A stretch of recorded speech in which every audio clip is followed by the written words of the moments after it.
What is the Schomburg Center?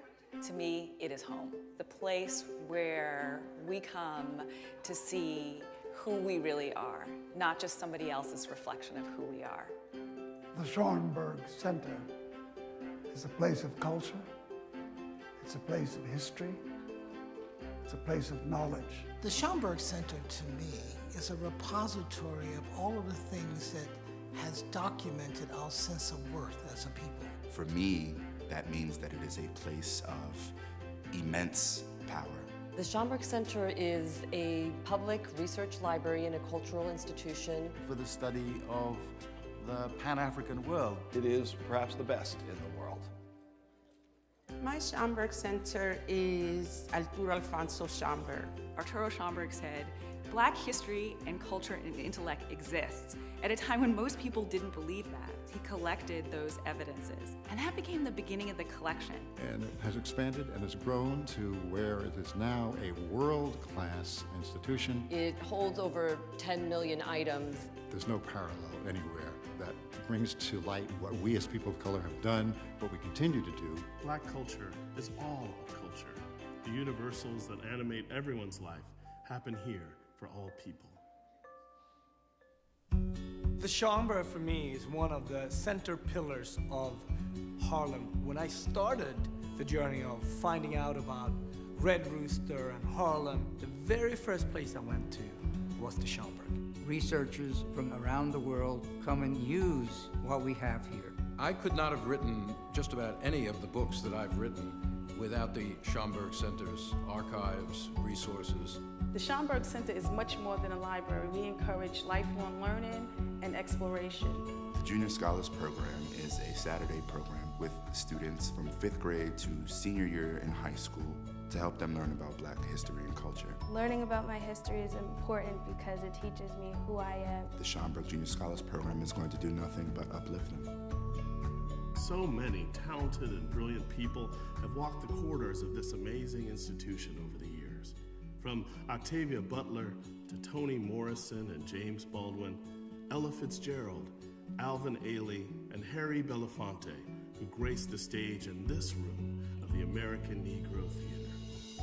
This place evokes great memories. It was a gift to us in our community to really try to find that space to reflect expressions of Black experience. I just knew that the environment, what I saw these young African Americans doing, was a place I needed to be.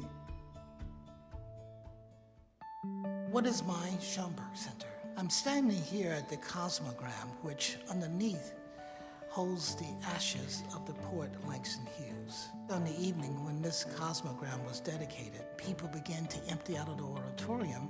A jazz trio struck up, and to my amazement, Amira Baraka went over and asked Maya Angelou for a dance. And they started to dance on top of the Cosmogram, on top of the ashes of Langston Hughes, and I felt what a fitting way to kiss the memory of Langston.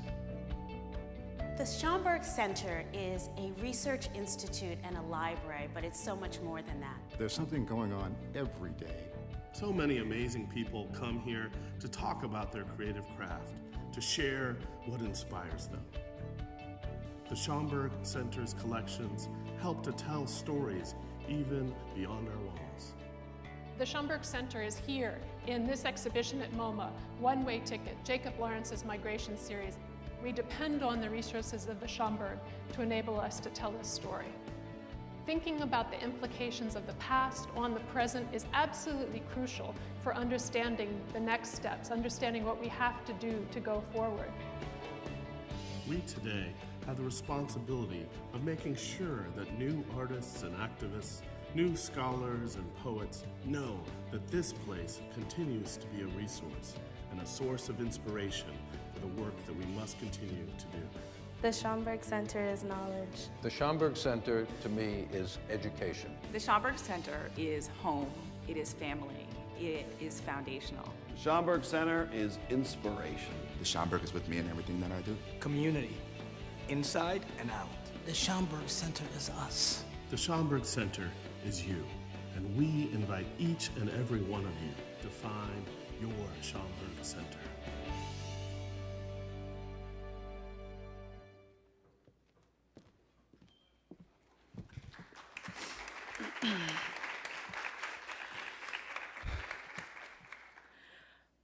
My peer walks up to the blackboard, writes in white chalk, "Is language a parasite?"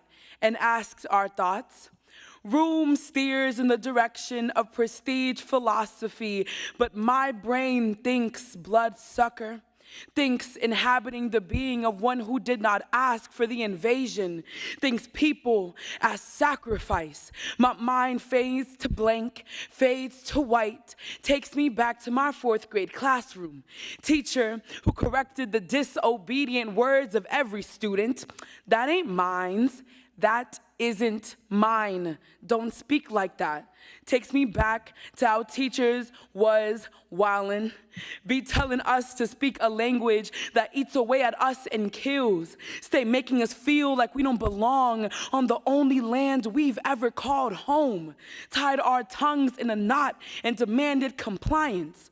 Ripped everything we've ever known out of our mouths, beat it into submission. My mind fades to blank, takes me to my block where we speak Black American corner store linguistics. Switch. How do you expect people to respect you when you speak like that? Switch. This is why they treat you like that. Switch.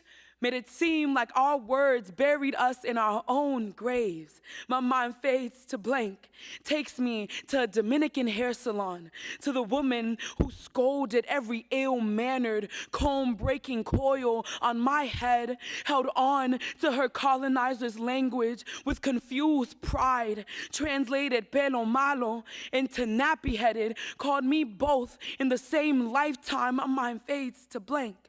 It was the Parsley Massacre, white-armed Dominicans by order of a dictator hunting for blood, took to the border of Haiti and DR, interrogated every dark skin too close to the other side that looked apart, held machetes to their throats and asked them to pronounce perejil, parsley in Spanish.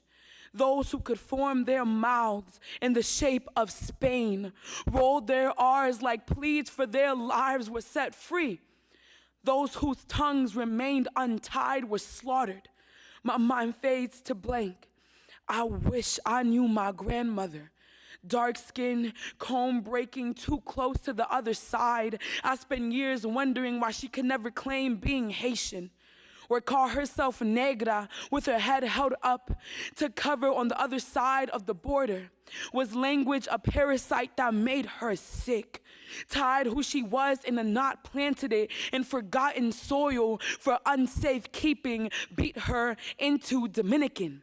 These languages be invasive species, tying tongues into nooses, hang them from a family tree rooted in the dirty land of ethnic cleanses. Call you Negro, call you Negra in the same lifetime. My peer asked if language is a parasite, and I wish I knew my mother tongue so I could respond without a blood-sucking, sacrificing, leeching illness muffling my words.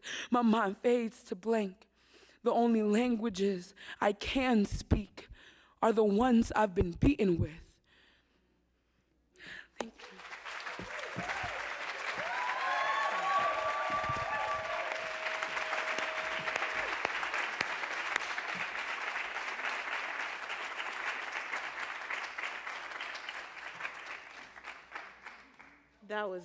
That was amazing.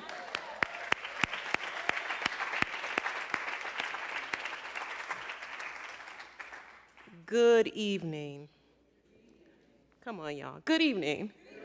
There we go. Welcome to the Schomburg Center for Research in Black Culture. I want you to join me in thanking Ms. Stephanie Pacheco, who is the 2024 National Youth Poet Laureate of the United States.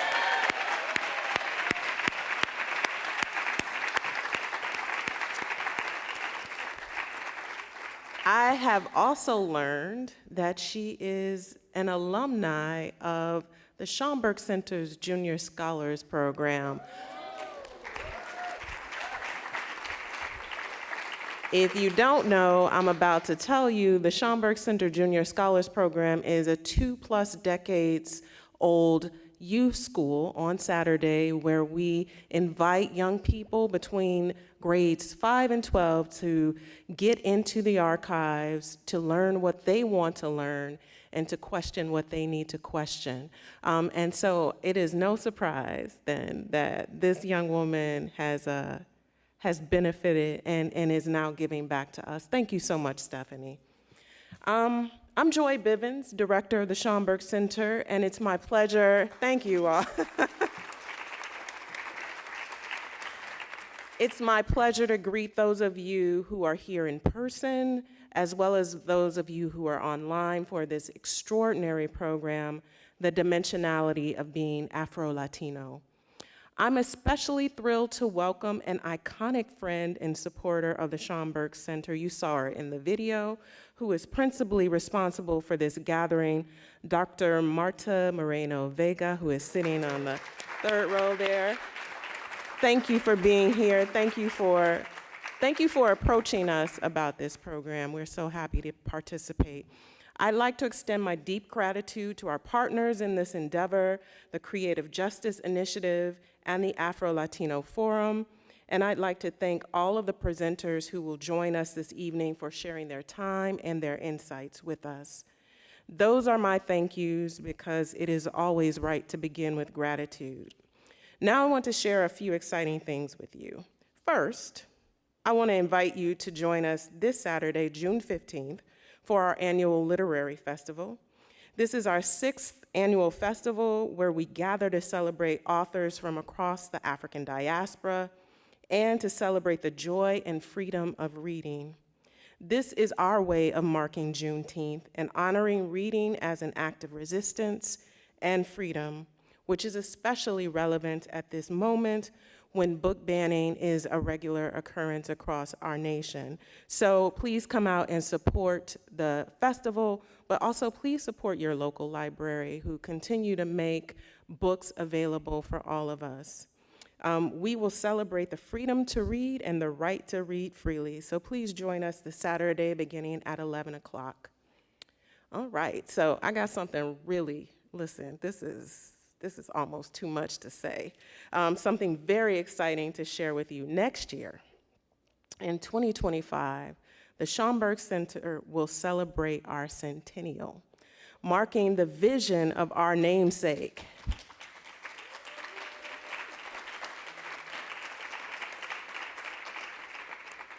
Afro-Puerto Rican scholar, bibliophile, and activist, Arturo Alfonso Schomburg.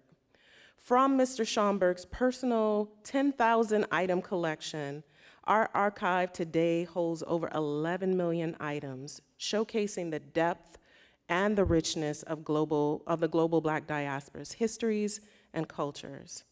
Our publicly accessible archive includes those papers, the papers of Arturo Schomburg, which were just digitized, so you can actually access those online, as well as the papers of scholars such as Miriam Jimenez Romano, whose papers we have just begun to process as part of our Next Century of Black Studies initiative.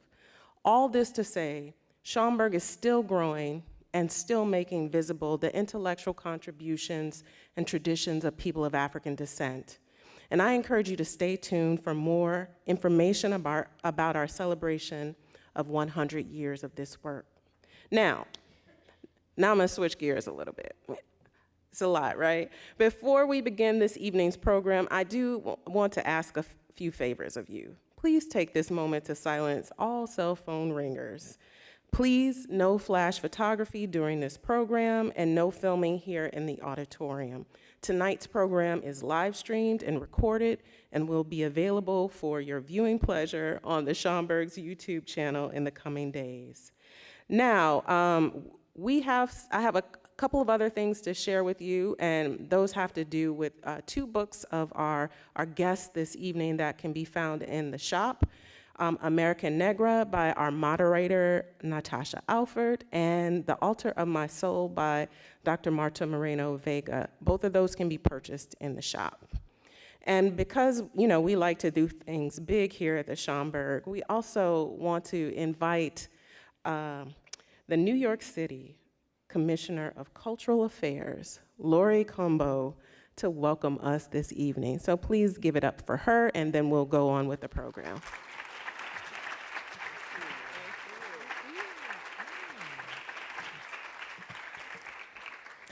Good evening, Schaumburg.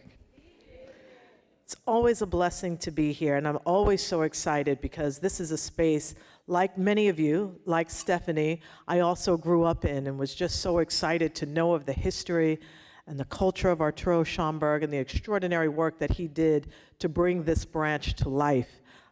It's an extraordinary example of what we can do in our communities. I am so proud to be the Commissioner of the New York City Department of Cultural Affairs, and I want to just start off by thanking Dr. Martha Moreno Vega for inviting me here today. And in our friendship, our years of mentorship, of sisterhood, she has always spoken about the importance of convening. She has always been a convener, always wants to have those conversations that continue to push the dialogue forward, to continue to push the movement forward.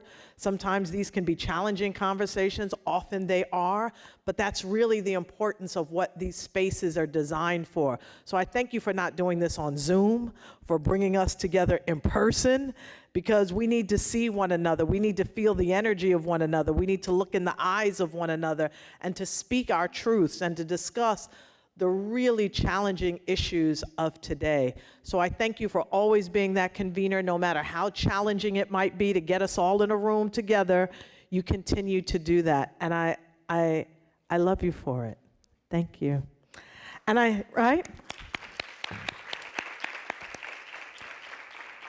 we in the Eric Adams administration are so committed to institutional building. That's why I'm so very proud. Just in this area, in the Upper Bronx area, we're going to be opening the brand new Hip Hop Museum next year. We just cut the ribbon on the first Bronx Children's Museum brick and mortar space. Right here in Harlem, we are expanding the National Black Theater. We are doing a major renovation of the Studio Museum as well as the Apollo. Brand new construction is going to begin on the Afro-Latin Jazz Alliance. And we're going to just keep the cultural institutions and our spaces for convening. We are also in talks and discussions with the renovation of the Hetcher building for El Museo del Barrio, and we are also in discussions with Caribbean Cultural Center, African Diaspora Institute, founded by Dr. Martha Moreno Vega, who will be expanding their footprint in the East Harlem area. So some really exciting things are happening under some very challenging financial and budget constraints. But during this time, with such leadership, the most diverse administration that this city and this state has ever known, it's so important and critically important that we make sure that the things that our community has fought for generations, for centuries, are finally coming to fruition. So I am so excited about the opportunity to have this program, to be able to talk about the intersections between our Afro and Latinx community and how so many of us share the duality that comes with the complexities, but also comes with some incredible strengths and opportunities for all of us to learn from. And in this global world, you know, as Dr. Vega talks about, there is so much happening in this global world that needs to be discussed, but from our perspective. We need to be at the table, we need to be part of the discussion, and we need to be a part of the solutions, because our communities have gone through so much challenge. We are ourselves coming out of a genocide, centuries of a genocide. And so it's so important that we be at the table as we are discussing the most complex issues of our time that are really going to determine the future and how we move forward. So without further ado, I want to thank everyone here at the Schaumburg. I want to thank Joy. And all of the programs that Joy spoke about, we need to make sure that we support. We need to make sure that when Joy tells us about a program, that we are here en masse. When Joy's telling us about the Centennial, we are sharing it out with our communities. We need to make sure that at all times that the Schaumburg is well supported, well funded, and well attended. That's our duty as a community, to continue to pour into it, because if we do not do that, folks are going to say, you know, with the money and the resources, does the community really support this? So we need to make sure that we do that, and we need to make sure that we show up en masse at any time that Joy Bivens or our other leaders in our community call for us. So thank you all so much, and I hope you will buy the books that were suggested today as well. And I'm going to turn it back over for this incredible and extraordinary and important conversation. Thank you.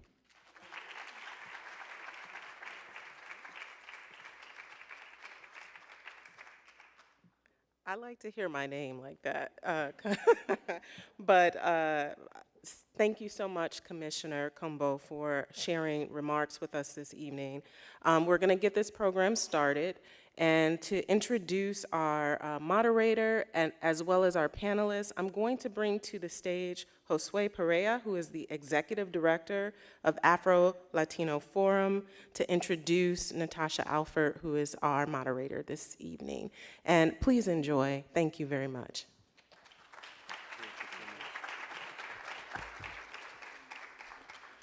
Thank you so much, everyone, and thank you for being here. I want to give a huge shout out to the Schomburg Center for hosting us. Let's give a round of applause to the Schomburg Center.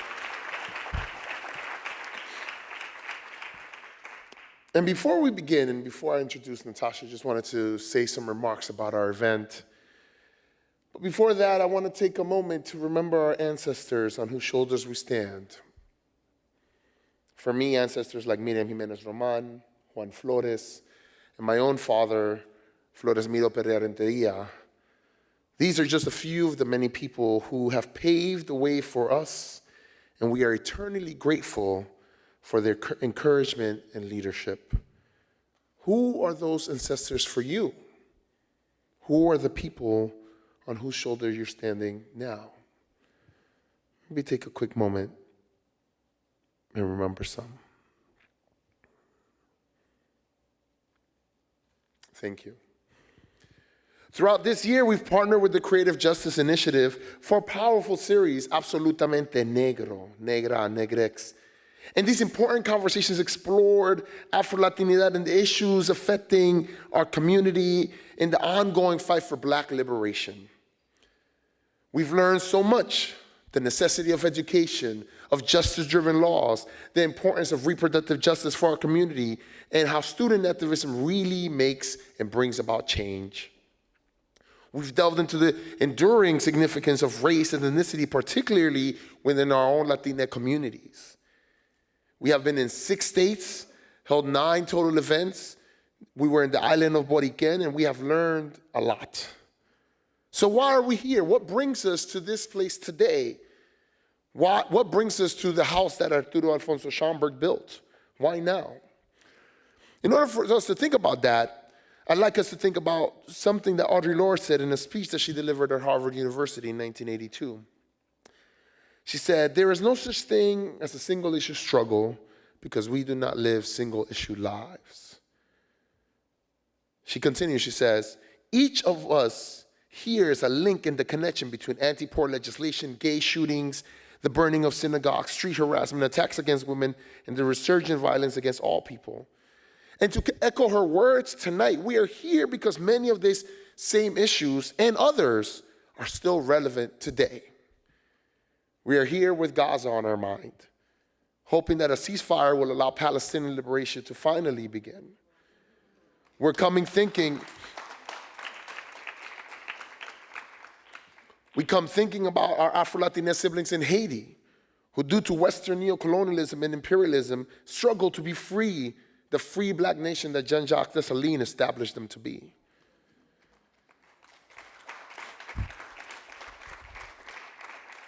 We are here thinking of the violence that's going on in Sudan and the Congo that continue to go underreported in the media, along with the people in Tigray.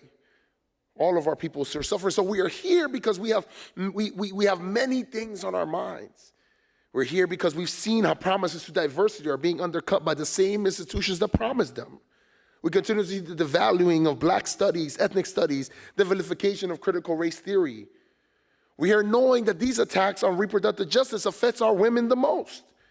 And we hear, just like Yassine Bey said one time, knowing that the length of Black life is treated with short worth. So this event brings together many of these realities that we face as people of African descent, as Black people, as Afro-Latinos.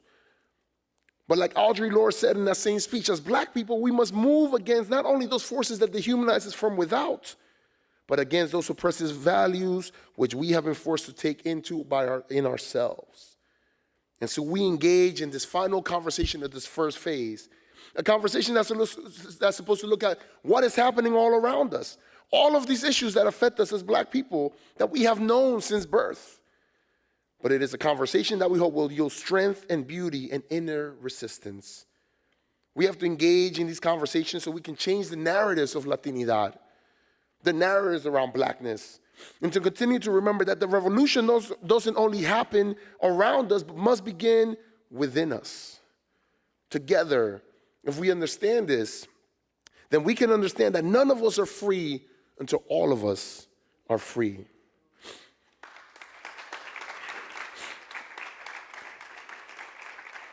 To echo Audre Lorde again, she says in that same speech, she says, we are not responsible for our oppression, but we as a community are responsible for our liberation.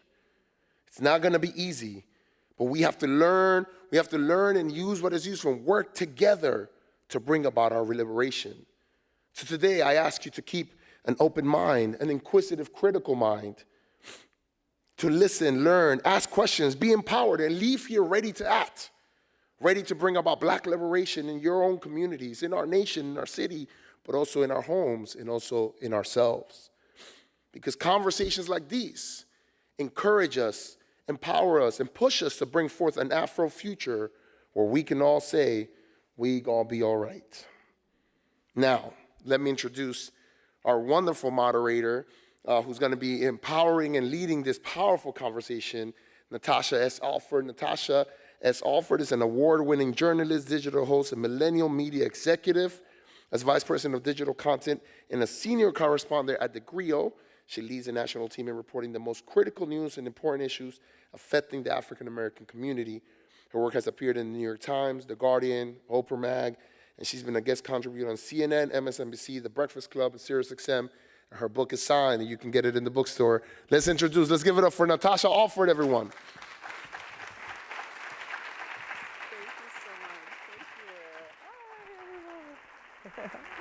Please have a seat. Good evening. Bienvenidos. Welcome. How's everybody doing? I am joined by incredible, phenomenal minds, leaders, scholars, and I'm so happy to be with you all tonight. So welcome to the dimensionality of being Afro-Latina, Afro-Latino, AfroLatinx, however you want to say it. We are making space to have conversations that so many of us wish we had with others growing up. There's a whole new generation that's going to benefit. And so tonight, this is family talking. Everybody feel good about that? Yeah, sure. We're going to carry this conversation out as if we were just on the couch at Abuela's house, you know, unpacking what it's been like to grow up in our bodies and our experiences. And of course, tonight you will be able to ask questions. So as you think about the panelists and things that resonate with you, feel free to write down your question, and we will make sure that you have some space for your question. I want to make sure I introduce the phenomenal panel who is with me tonight. So starting to my right, Melissa Valle, daughter of an island-born Boricua turned Jersey girl and an African-American Harlemite. She is the Mellon Assistant Professor in Global Racial Justice in both the Department of Sociology and Anthropology and the Department of Africana Studies at Rutgers University, Newark, and has a lot of degrees that I didn't list, but please welcome Melissa tonight.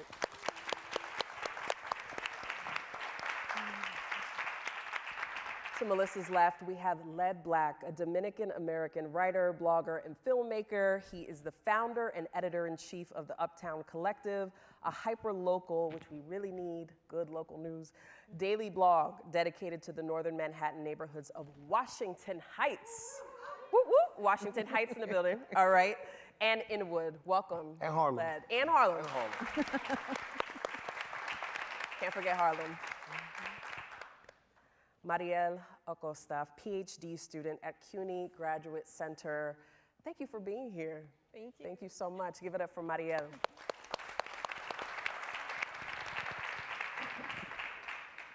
And last but not least, Beatriz Beckford. She's an artist, organizer, and strategist, and the National Director of Youth and Family Justice at Moms Rising Together. Thank you for being here, Beatriz. Okay, cousins. So, we were backstage, and we were talking about what it was like to grow up in our bodies, in our identities. And one of the first things that we talked about was what's in a name, right? When people saw your last names, you know, Valle, Beckford, Acosta, people had perceptions about what you were growing up. I think about Victoria Santa Cruz, me gritaron negra, right? They called me black. And she talks in this poem about this first realization of being called black, but also what people were projecting onto her when they said black in a pejorative way. So what did it mean to you to grow up negra, negro, whatever term you used, and talk about what is your unique cultural identity? Where do you enter this space from? Melissa, you want to start? Oh, sure. Hi, everyone. So that's a great question. So yeah, I mean, it's interesting because growing up, you know, when you think about blackness, I grew up in a space that was 99% black. Didn't realize until I got older, even though that's the work that I do, that I went to a hyper-segregated school. Now I was like, oh wait, that's why everyone was black. But and didn't even think at the time though about the names until later on. And I was like, oh, it was a very diasporic sort of school. I grew up in East Orange, New Jersey, and you know, we had people who were De Silva and Fong, and you know, really representing and Uke and Cisneros, and you know, and I was Valle, although at the time I wasn't Valle. At the time I had everyone call me Valley. So at the time I grew up as Melissa Valley until middle school when I changed school and I was like, all right, I'm gonna shed that identity, it's time to be really me. And then I became Melissa Valle. But until then, and I still had a problem with Valley because you know, it still felt like people aren't buying it. Like, you know, like they know it's not Valley, but you know, and I couldn't embrace the Valle until later, not real, you know, because not wanting to be different. And at that time, even though everyone, again, the people were diasporic, but there was still a particular way that we still had to sort of represent one particular kind of blackness that was not from the Caribbean or was not from Africa, you know, from the continent of Africa, was not from, you know, and so we sort of just all kind of, you know, melded together into one, you know, type. But yeah, and so I wanted to be Melissa Bell. That was, for some reason, that was my name. I was going to be Melissa Bell. And I remember asking my stepmother, like, why can't I be Melissa Bell? She said, you have to love your name. But yeah, it took a while. It takes a while for us to get there sometimes, depending on the situation. It's a journey, right? It's a journey. I mean, Beatriz, Beckford is your last name. I used to be jealous of the Valles, right? Because people saw Alford and they assumed just African American, which erased the other side of me. So what about you? What was your experience? Yeah, similar. I mean, I feel like, you know, my name is Beatriz. I have to tell people often who do not speak Spanish but are very excited to say Beatriz in ways that do not sound like that, that they can just call me B. But yeah, you know, I think for me growing up, it was an onslaught of adjectives that I experienced that sort of described my experience, and there were two worlds, right? There was Abuelita's house, and there we were black. We had, some of my aunts had red hair and green eyes. I have uncles who had blonde hair and blue eyes. Some of my, you know, cousins were darker than me. So we had beautiful adjectives. And then you enter into the world of these spaces. We were New Yorkers, we were Lower East Siders, we were from Brooklyn, all these things. And it was just the adjectives had different weight. They were less tender and less warm, and there was more sort of explanation needed. Why is your name Beckford? And your mom's an Ortiz, or your Rita, she's Hernandez. How is your mom and your grandmother have different, you know? So we had all these sort of like things we had to explain, and it made it harder, right? To sort of both find my own journey to what ultimately became me fully embracing my Afro-Latinidad or my Black Puerto Ricanness, but a journey that I hold dear and that I am like excited about this conversation for, because it means that young kids, young people now who are navigating a multitude of identities, particularly Black Latina identities, get to hear these conversations that we're having, get to hear about what it felt like to have somebody change your last name, your last spelling of your name from Z to ICE constantly, right? Whether it's people on the phone or teachers, you know, that those things happen, right? And we don't have enough conversations about it. And they do suck, you know, but, you know, part of our sort of owning that is being able to reclaim and say, no, actually, this is my name, and these are my people, and this is my culture, these are my gente, and these are the beautiful adjectives that describe what we look like, what we sound like, the food we eat. And so I don't regret any of it. Yes, a worthwhile journey. So, Mariel, we were talking backstage, and you were saying that sometimes people would be surprised when you said you were Dominican, which is funny to me because everybody always thought I was Dominican. When they saw the brown skin, they're like, you can't be Puerto Rican. Right. So tell us about that. Yeah, so in my case, not having grown up here, coming later to go to college, I didn't have the similar experience to you regarding, you know, growing up with a Spanish last name in a school here. But once here, I was confronted with that, you know, that question of, but what are you then? Because the moment that I open my mouth, people sense it. They notice an accent, or I tell my name, and they're like, oh, but I thought you were Black. And I'm like, but I am? No, like your name is in Spanish, and you're Spanish. And I'm like, no, I'm not. Yeah. So there's been those interesting like exchanges and conversations with even random people. Yeah. And even within the Dominican community, there were some Dominicans who also didn't believe you were Dominican. What was behind that? What do you think? So I think also the way I speak, I'm from Santo Domingo, the capital, so El Este, and I've done my own personal census of the Dominican population here, and I would say a lot of people are from El Cibao, so that's in the north, and there's a different, you know, different vocabulary and phonological characteristics of their Dominican Spanish versus mine, and my parents are from the South, so they also have like different distinct characteristics. So I guess the way I speak and maybe look also, yeah, other Dominicans have told me, oh, tú no pareces dominicana, and I'm like, what?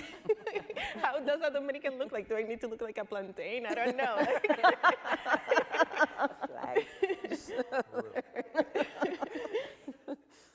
Len, what about you?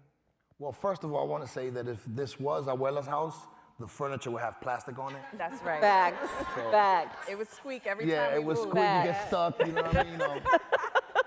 But, you know, for me, like, growing up in Washington Heights, super Dominican, we didn't really have a racial consciousness, right? I didn't really get a racial consciousness until I went to high school.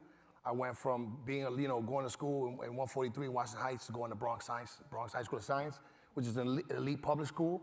And so I suffered like profound culture shock because I didn't know I was poor until I got there, right? And now like, oh, these kids got money, I'm poor. Oh, wow, okay. And then it was a kid from Harlem, his name was Ben Talton. He gave me Malcolm X, and Malcolm X was like my gateway to blackness. And I was like, oh, that's what I am. So it was like when I encountered Malcolm X, it was like a zealot. Like I would tell everybody, yo, we black, you know what I mean? Like that's why my name went from Led to Led Black, right? Because I wanted people to know. And it's funny, I always tell the story. I remember as a kid, like fight night was a big deal in my house.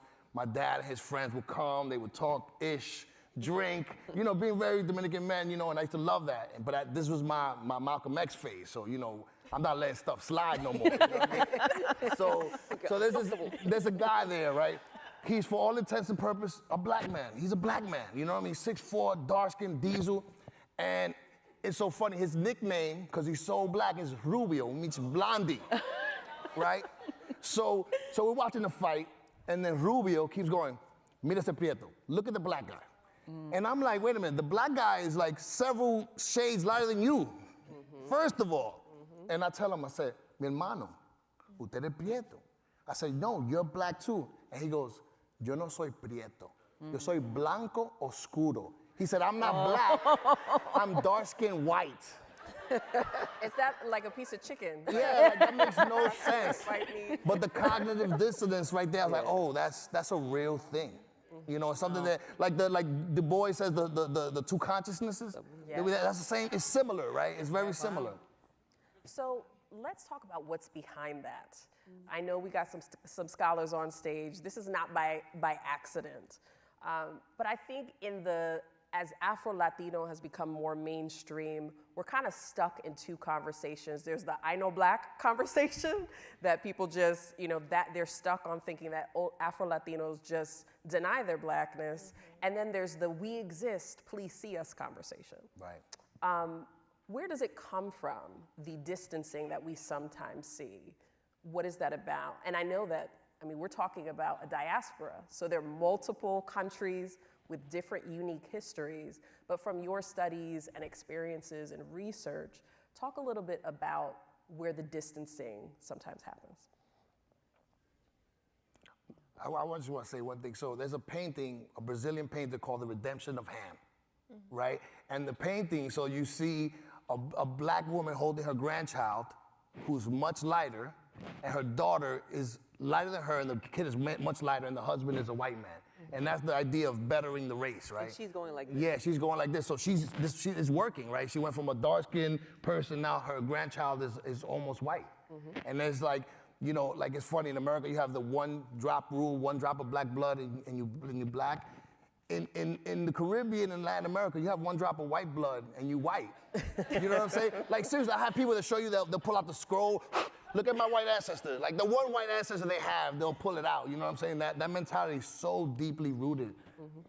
And there was incentive to do that, right? Mejorando la raza, you could actually, through Gracias a Sacar in Puerto Rico, you could get like that stamp of approval that you are technically white, which came with all of those privileges. Melissa, you want to? Yeah, that's the important thing. Like people sort of act as if the choice, if we can even call it a choice, right? To say that I am not black is something that people just wanted to do because it was just kind of like the fun in thing to do. It was like this is not the Instagram era, right? Like people, there were actual functional, practical, material consequences to claiming blackness as an identity. And so again, if we're talking about a system of enslavement, we're talking about colonialism, we're talking about these hierarchies of worth and value where blackness is at the very bottom, right? And so people are saying, okay, how can I make it, and part of it is like we want to talk about it as we would today, but part of it is thinking, what does it mean to actually have your children be property and figure out how can I manage to make sure that the next generation doesn't have this burden, is actually able to sort of have some kind of an improved quality of life. And so people are strategically trying to figure out how can we improve the conditions, of the generations to come. And that is, the whiteness certificates, like given by Spain were very much like, I can't get into college.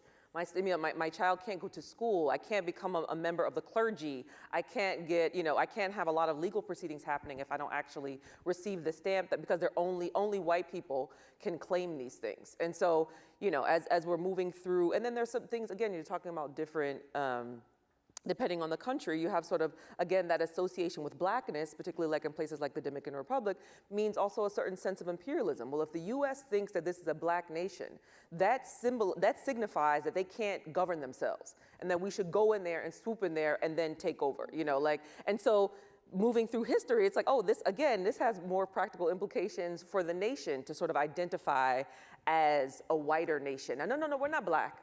We're something else, because if by saying we're black, you think that we're not governable. Like we can't self-govern. Like, it's like this wild, the way that these relationships between blackness become attached to all things negative, except as you're talking about these different levels, when now it can become commercialized, it can become appropriated. Like when it's cool to sell, the champeta in Colombia, or if it's cool to sell all of the various ways that we've created wonderful, marvelous things despite our conditions, then all of a sudden it's like blackness is cool and we can sell it. So, it's interesting to see again this duality between the sort of commercialization of blackness and the stigmatization of blackness that means like stay away or give me some of it as long as I can capitalize and I can see how to market it for tourism and everything else. Yeah, I think also too, like just to build on what Melissa is sharing is to acknowledge that it's deeply by design. Right, we're talking about enslavement, we're talking about chattel slavery, and following the Haitian Revolution, a real fear amongst white, plantation owners of uprisings that were very real and brooding, right? Culturally brooding.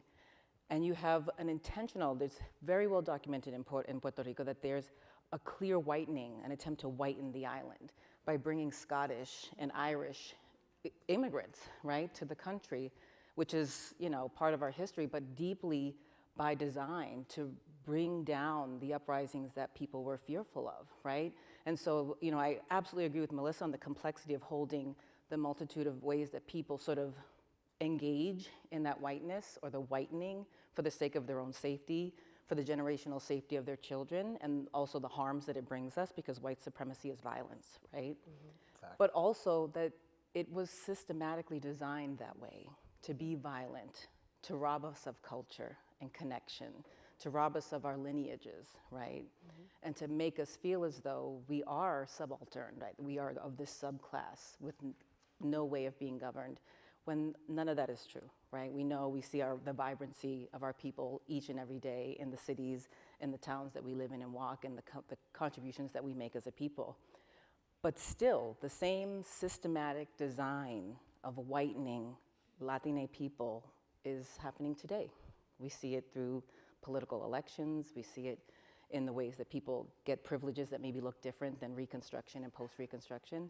But it is by design. And I think Melissa's absolutely right that there are ways that I think particularly for Black Latina people that we're sort of made to sort of discern between, oh, are you Black or are you not Black, right? No, I'm not Black, I'm Puerto Rican, or I'm not Black, I'm Dominican, I'm not Black, I'm Colombian.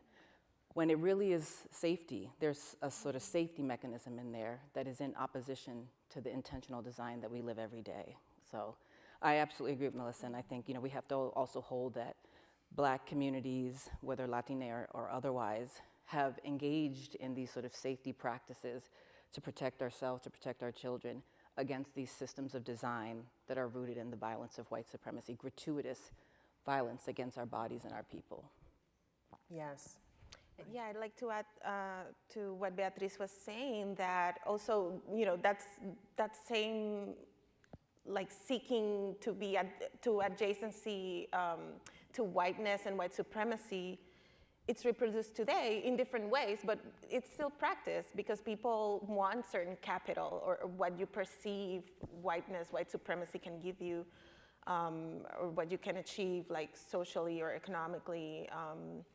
So that, you know, those same patterns are still happening, are continuing to be reproduced, and you have people of color, Black people, Black Latina people doing things that you would think are countering their own benefit, or their own people's benefit, but it's because they're trying to seek whatever they perceive is, you know, power that is in a white supremacist system.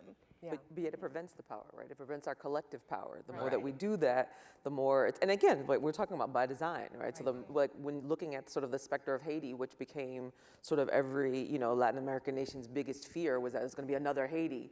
You know, it's like, okay, we have to make sure that this separation continues. We can't have people thinking about themselves as a collective that then will overtake the elite, you know, the elite class, white, you know, criollo, like, who, you know, that's the biggest fear is that we actually will not see ourselves as this one collective body who's all being oppressed constantly, like, you know. Yeah. And if I may add to that too, in the specific Dominican context, right? We had a brutal dictatorship for 30 plus years, right? Trujillo was in power from 1930 to 1961 when he was assassinated. He was installed by America. And Trujillo was a very funny Dominican in the sense that he was partially Haitian, right? But he instituted a massacre of Haitian people, you know, anywhere from $4,000 to $20,000 over 20,000 people over a weekend, right? But he also, his reign was absolute. At the time of Trujillo's reign, everyone had to have a thing in the house as, in this house, you know, is God and then Trujillo. Like, and he sold you, the company he made sold you those plaques that you had to have in your house. And again, he would put powder in his face. Any African expressions were very, very severely down pressed, and you couldn't have those kind of things. All those expressions of the African folklore that exists in the Dominican Republic, still exist in the Dominican Republic, were suppressed by Trujillo. So I think part of it is history, and like she said, the rulers want to keep us apart, right? They always want to keep us apart, so we don't see the commonality in our struggle. And it continues today because right now in Puerto Rico, they're fighting for a law that prevents hair discrimination. So we see we have natural hair on stage, but there are certain schools and institutions that are telling Black Latinos that your hair is unprofessional, or they're framing it as a hygiene issue. That wearing your hair in locks or wearing your hair naturally, they're making it about hygiene, which is again deeply anti-Black, right? And so you have Black Puerto Ricans, Black people they're Dominicans that also live in Puerto Rico who are fighting for a law to protect themselves, and this is in 2024, right? So when we talk about connection and diaspora, I'm thinking of the Crown Act, you know, how similar our experiences are, and yet sometimes, you know, because of geography or even language, there's this barrier up when we're sharing a lot of these experiences. Let's talk about the resistance, though. In what ways have your cultures held on to their unique cultural traditions that are rooted in our African history? In what ways have you seen it celebrated or through protests and organizing? Because again, so much of the conversation tends to focus on the people who don't want to be Black at the expense of the people who know that they are Black and they're fighting for racial justice. Does anything come to mind from your own childhoods or just from your work? Well, I mean, what Led and I, what we were talking backstage about the Gaga parties resuming this summer in New York. Gaga is an Afro-Dominican religious, musical, like performance expression. It's part of our, exacto. So it's part of our folklore. We have Gaga parties in Dominican Republic around Semana Santa, the Holy Week. And here in New York, there's groups that also continue that tradition. Right. And we were just commenting, you brought up, you know, Gaga Pa'l Pueblo, and I'm like, yeah, they started their season now in June. They go through the summer, you know, uptown. And then I mentioned how, you know, they keep practicing, of course, in Dominican Republic, in towns around Semana Santa. And despite the repression, like every time a Gaga group goes out and tries to do their party, the procession, the police comes and tries to repress it. But people keep doing it. And then now here in the diaspora too, for a number of years. So I think that continuing every year, we're gonna do our thing. And even the diaspora Dominicans too, practicing and doing Gaga here and maintaining those traditions. It's part of that, like part of that resistance. That we continue to do it despite of you sending the police. Dominicans in the diaspora continue to do it, to transmit that to our kids here that grow up not in the island. So yeah, that's as an example. Sounds like reggaeton too. Yeah, well, Gaga is funny because when I first encountered Gaga Pa'l Pueblo, my wife was pregnant with my first child, my first daughter, and she was super pregnant, and she was like, I need to walk, I need to have this. So we went to Inwood Park on 207th, and we're in the park in the woods. That's the biggest, this is the last remaining forest in Manhattan, right? So we're in the woods and we hear drumming. And we're like, what's that drumming? Like, what's this? So we find, so it was Gaga Pa'l Pueblo, and then what's amazing about them is that they're singing songs that they don't know what the words mean. So they kept it alive generation after generation, you know what I mean? And what's funny is sometimes some Dominicans might deny their Africanness, but if you play Gaga, everyone's gonna start moving, you know what I'm saying? Like, you can't help it, you know what I'm saying? So that's how we keep it alive. There's a lot of, like for example, my mom she didn't think about herself as an African person, right? But she conducts herself like an African person, meaning every Sunday people come to the house, everyone gets fed. Still to this day, my mother's 87 and she still cooks like 3 for whoever shows up, right? You don't got food, you come to my house and you eat. And that's how we do things. Even sometimes we may not know that that's what it is. That's what it is. And the food itself. And the food itself. Food speaks for itself, right? And mango, right? Everyone knows mango. Mango comes from West Africa. They call it mangousi, right? And it's for any boiled root vegetable. We just happen to be for just planting. So a lot of our food, like I have a family member that married someone from Nigeria. And that food is the same food we eat. Plantains, rice and beans, meat, like that's the same thing. Yeah.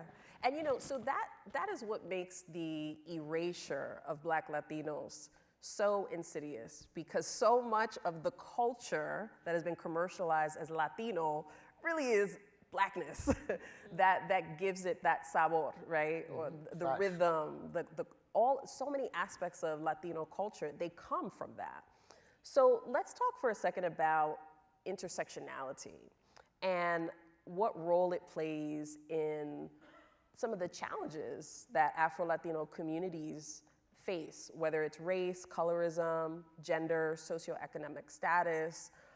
In what ways are we seeing intersectionality impacting our lives? So we can speak personally or, again, just at a community level. I feel like, conversations around intersectionality are sparing in Latinx spaces, Latina community. We hear this terminology, we oftentimes attribute it to Black radical traditions, and we don't make enough space. I mean, as somebody who organizes around and does a ton of policy advocacy work, I'm constantly fed data points, even as of recently with the reproductive justice struggles, 6.7 million Latinas impacted by the abortion bans in 26 states, 6.7 million. For Black women, it's 6 million. So where do Black Latina women live within there, right? How do we sort of disaggregate this so that our experiences live in the struggles that we face in the current context that we live in, right? Similarly, with the pay gap, right? Latina women are at 52 cents on the dollar for every dollar a white man makes. Black women are at 67 cents, and in some states like Louisiana, it's 47%. Where do Black Latina women live within those data points, right? And I think, again, by design, it's a way to sort of disarm us and create confusion, because white supremacy is violence and confusion, right? So that we don't know where we live within those data points. Is to segment and segregate us from both of those spaces, right? Even though in many of those instances, we are the most impacted. And so, I think that there's a lot of conversations we need to have about the ways in which we talk about Latin radical traditions, the sort of intersectionality of Latin radical traditions with Black radical traditions, and solidarity with Asian communities, because our people have lived within social movements and been central to social movements for generations, right? Generations, millennia. And I can think of, even throughout my childhood, seeing the beauty of that, right? Uncles who were b-boys also protesting police violence, right? F the police, and being part of that culture. I can think of artists like Basquiat who use social commentary to talk about, right, as Black Latina people.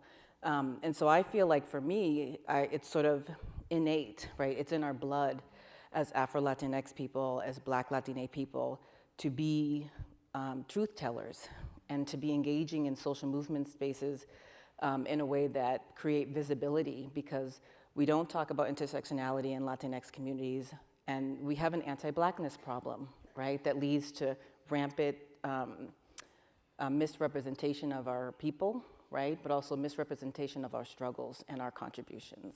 Yeah, and the colorblindness insistence that there is no racism, right? That it is we are one big family, that also functions to suppress conversation about it, right? Yeah, and I mean, thinking about something that Beatriz was saying, one of the problems now that we're, something that we're fighting for in sort of different fronts and different organizations is to think about this idea of, the census and what that means to not sort of, when we're, trying to create the Latinx sort of category as a racial category. And so we just want to put this out there, the problem with that in terms of saying that, that Latinx is a category without sort of disaggregating and saying, because the things that are happening at these multiple levels, we can't actually see, well, how are these things impacting people differently based upon how they're racialized, right? And how we're sort of looking in. So if we're talking about, and again, all the levels, right? So we're talking about, when it comes to socioeconomic levels, we're talking about any kind of violence. We're talking about, things that are affecting people who are queer, people, all of these sort of intersections that we can't sort of, again, disaggregate if we're just sort of lumping everyone together. Yeah. That we have to be able to sort of say that we wear these different hats, we have these different roles that deeply impact who we are every single day of our lives. So it's just, I'm just thinking about that specifically as one of the challenges that are upcoming that are very tangible and real, is that we do not want that Latinx category as a single category. We need that disaggregation. It's really important. Yeah, we are not a monolith. For anyone who hasn't heard about it, the census proposing, you used to be able to check if you were Hispanic or Latino as a separate category, and then you would say your race, right? Because there are different races who are under Latino. Well, now they want Latino to be a separate category, and they've got Black over here, right? And so what sort of message does that send? Yeah, and we have a lot of our folks advocating for that, right? Who are saying that they want those types of categories. And I think there's a need for a deeper, richer conversation, right? Because I think for the folks that advocate, it's a conversation about representation and inclusion. But for the folks that get left out of that conversation, there's a multitude of conversations that need to happen, right? The colorism, the anti-Blackness, the sort of way in which we're clumped into a monolith, not in service to ourselves or our own community, but in service to those in power who seek to uphold white supremacy. And so we have to have a lot of conversations about the things that our people are advocating for as well. Mariel, have you had experiences where people have tried to suppress conversation about anti-Blackness or racism in the Latina community because it was uncomfortable, because they didn't want to face it? How have you seen this play out? Yeah, definitely. Like you were mentioning earlier, like the lumping us all together, or like the color blindness, you know, there's no race, you know, we're all the same, we're all Dominican, or, you know, so definitely. And then, yeah, they want to cut the conversation right there, because if there's no problem, then there's no issue to discuss. So it's a form of like silencing and prevent you know, conversations from happening, and disentangling all these complex issues and ideologies we all carry. Yeah. Well, we have to just process the fact that we're sitting in the Schomburg Center, right? So he is the ultimate example of breaking down barriers, showing the connection across diaspora. My question is about coalition building. Especially in this internet era, we've seen a lot of people try to put up walls, right? And to say that you're not Black like me, sometimes excluding or sometimes dividing even further. So considering our diverse origins, how do we build coalition across different Afro-descendant groups in the US and their countries of origin? How do we go about it? Well, I mean, first of all, as a Dominican, I think we have to fight for the primacy of our Blackness. In the sense, what I mean, like, Blackness is, modern day Blackness begins on my island, right? You know, the first time you had enslaved people come over, that was the first, this begins here, right? Project 6019, that was 100 years after enslaved people had been coming to the Dominican Republic and to Latin America, right? And again, we owe a huge debt of gratitude to Black Americans, right? Because they showed the way, of course. But what I'm saying is, Black Americans are a small part of the overall African diaspora, you know, population, right? Brazil has more African people than any other country besides Nigeria, right? So what I'm saying is, the way we combat it is by saying, yo, I am proudly Black, I'm proudly African, and I've been that. You know what I'm saying? Maybe no one understood that, but there's been proud Black people forever. It's just the culture, the leadership always wants to suppress it. So that's the way I say, I'm Black too, you know what I mean? Like, you may not believe so, but that's on you.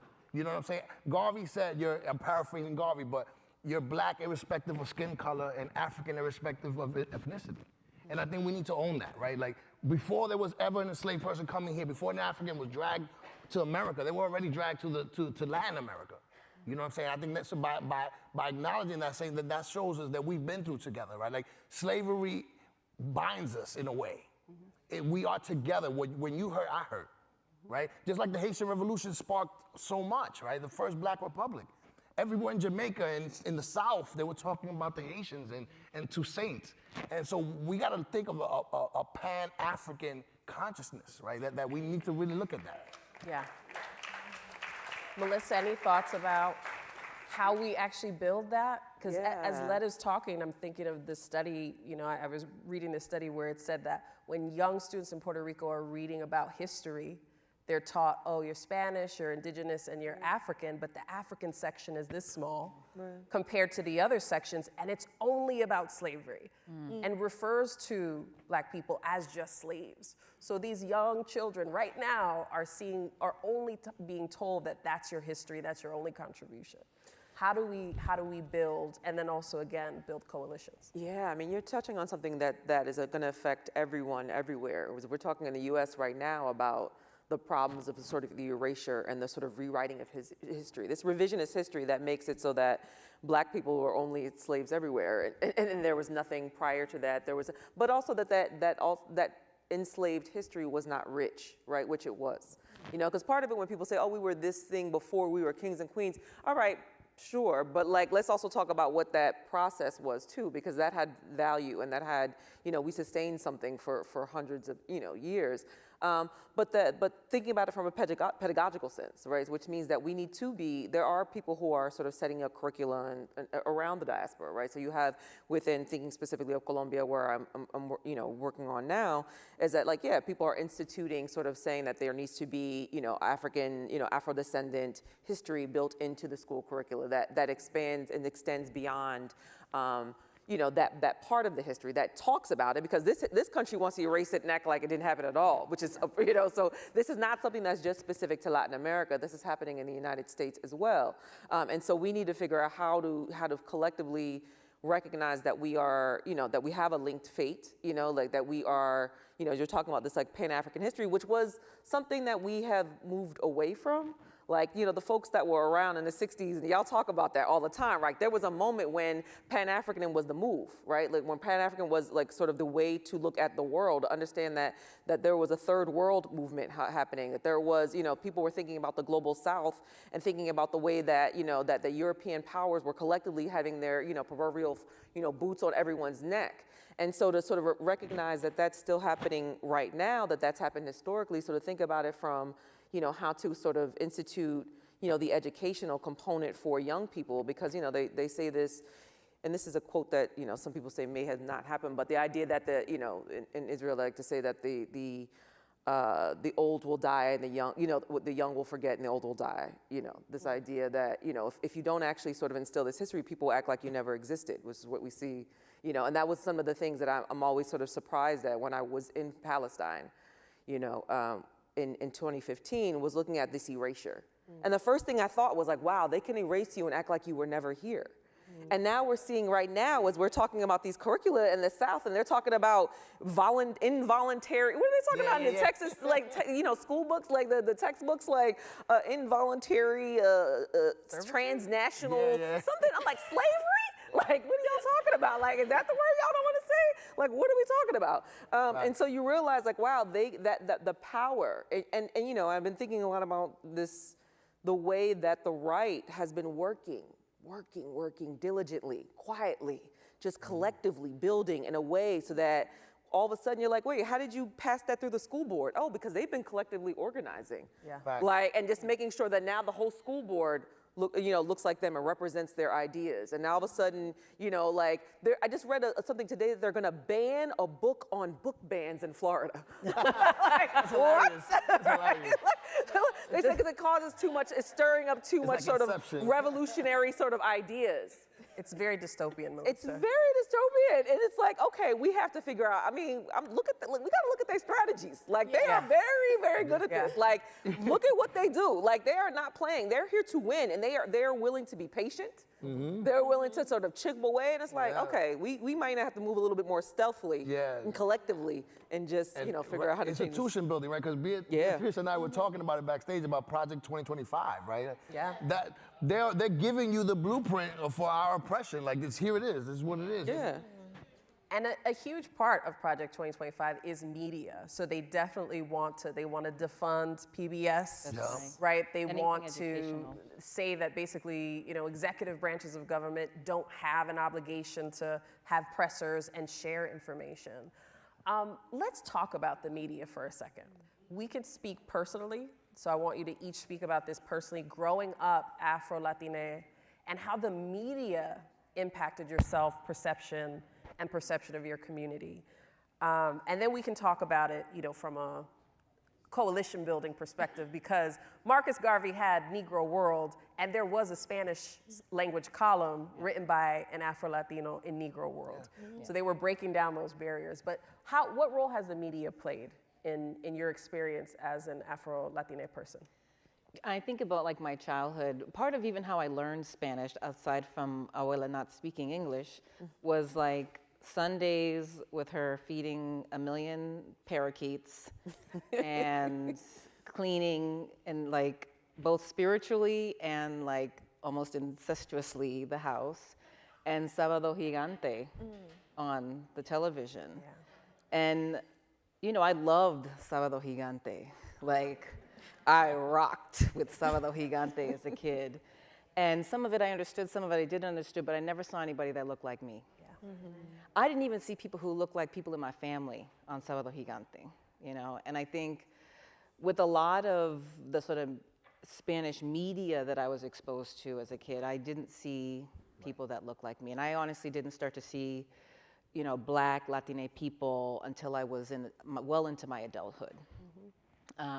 And I think there's a lot of people whose childhoods are like that, you know, where your sort of early exposure to, you know, Latina people in the media and on television or in magazines was, you know, people who were replicating whiteness, right? Blonde, like bleach blonde hair and powdered down in the face. And there's just so much you lose in that because there was so much vibrancy that existed in our house.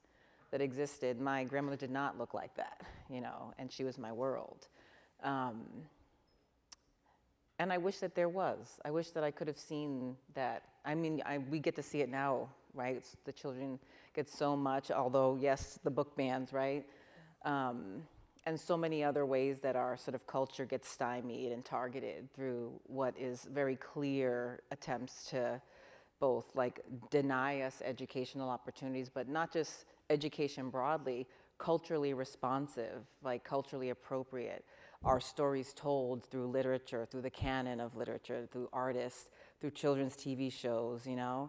And it's really beautiful, but it's an active assault against that, right? And the media and our public school system, which are very clearly outlined in Project 25, are a big part of that.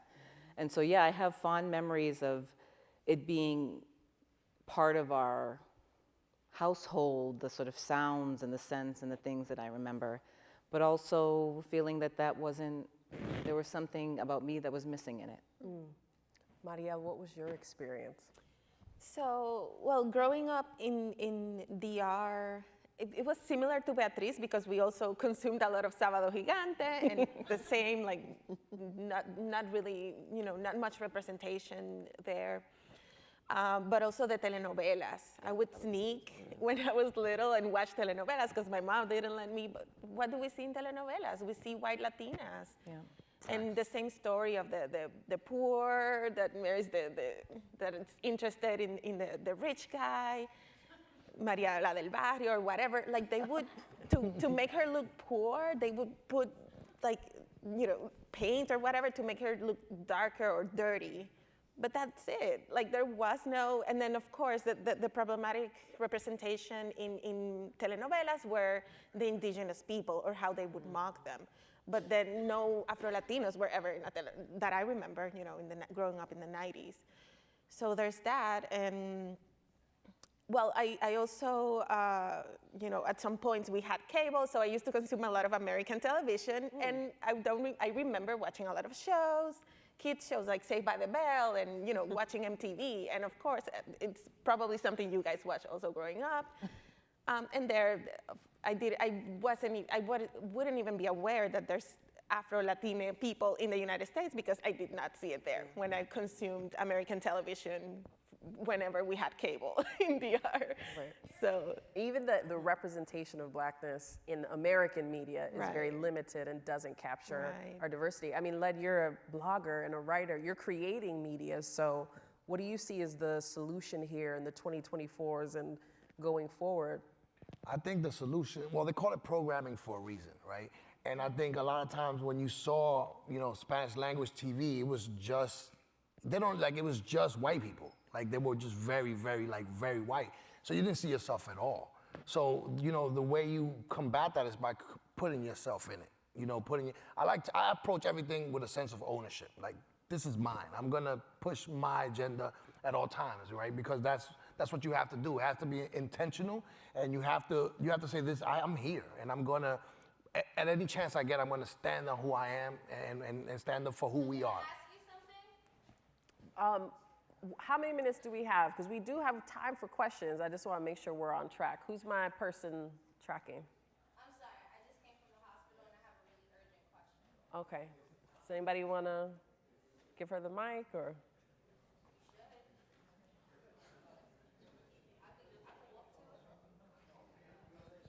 Who's my person? Who's my person in the field managing the mics? Okay. All right. Can somebody give me the time? Somebody give me the time? Okay. Right. Okay. All right, I'm not sure if we should give her the mic. I'm sorry. I don't think that's a good choice. I'm sorry. You can wait. Yeah, you can wait. Okay. No. Okay. No, all right. Okay. All right. So something I do want to talk about. So we're.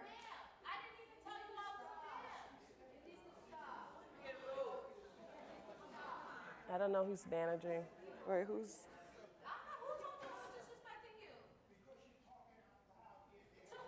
We're filming, so you probably. What is happening? This is a first for me. Yes. I would. Well, you don't even need the mic. Just talk. Just ask the question. Our panelists. We hear you. Okay. So we're safely. What do you think's gonna happen? Who's in charge? Who's in charge? Okay. Okay. Okay. What? Okay. Okay. No, somebody Okay. got it. Okay. All right. All right. All right. All right. Do we need to exit? Yeah, I don't know. We're talking about bags and stuff. No, we okay. She has something in the bag, but only We're gonna hurt fine. herself. What are you talking about? Yeah. Okay.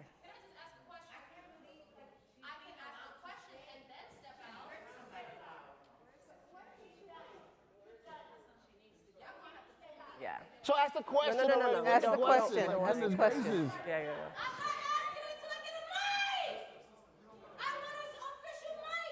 Can somebody please pause it? Wow, this is wild.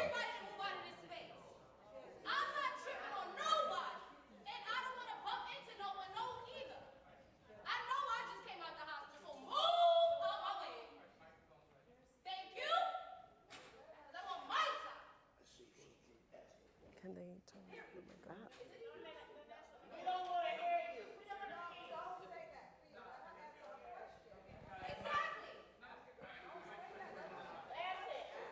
You want to play games? Okay. The question is, how many of us in this room have done so much research in our family that we found out we had slaves and we don't give a fuck anymore? All right. So we gave you the mic for that, right? Yes. That was very interesting. Thank you. Can someone cut off a mic, please? This is ridiculous. All right. Bye. So I wanna thank you all for being patient. Thank you for understanding the spirit of this night. It's positive, it's educational, and we're just gonna take a deep breath and we're gonna reset, we're gonna move forward. So can we get some applause so we can get back to the conversation?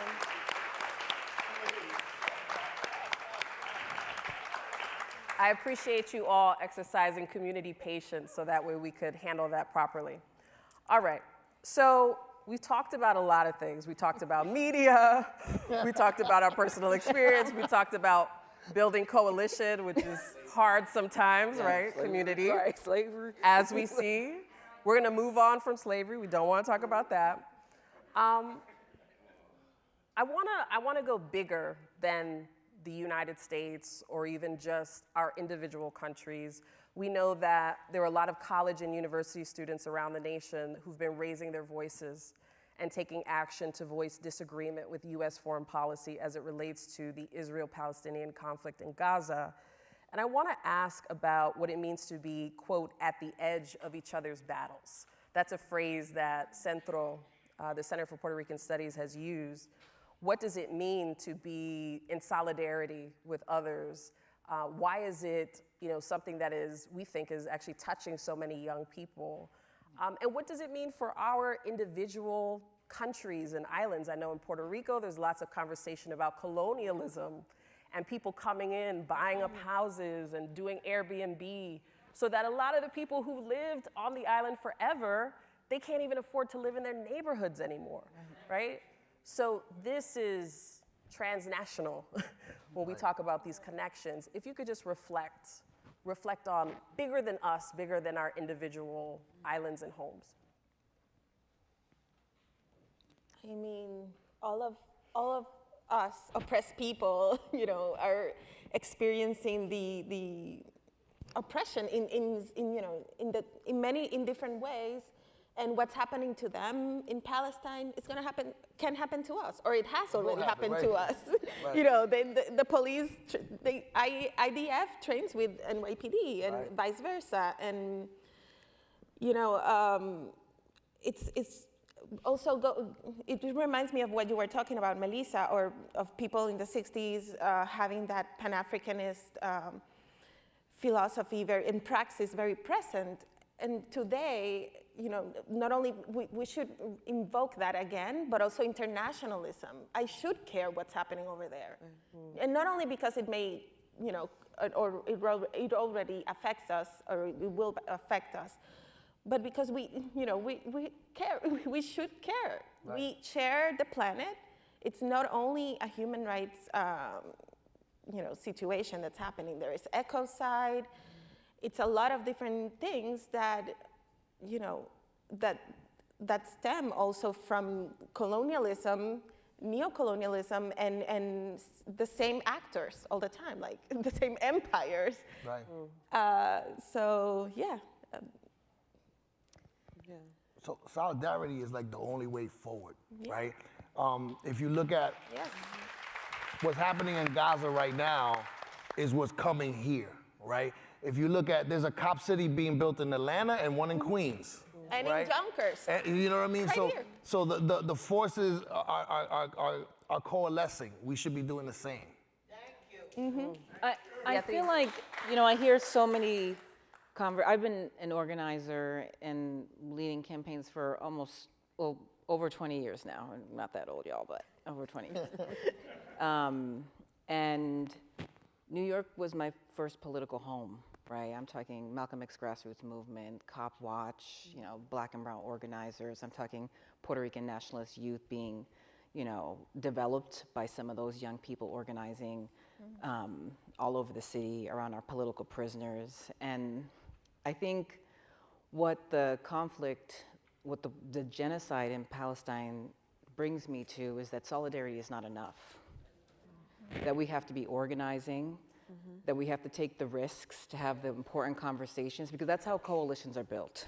Coalitions are built through conflict, they're built through tension, they're built through, you know, having discourse that moves us from complacency to action. And so I think, you know, we're at a point where we've seen enough. Yeah. Thousands of women and children have been murdered.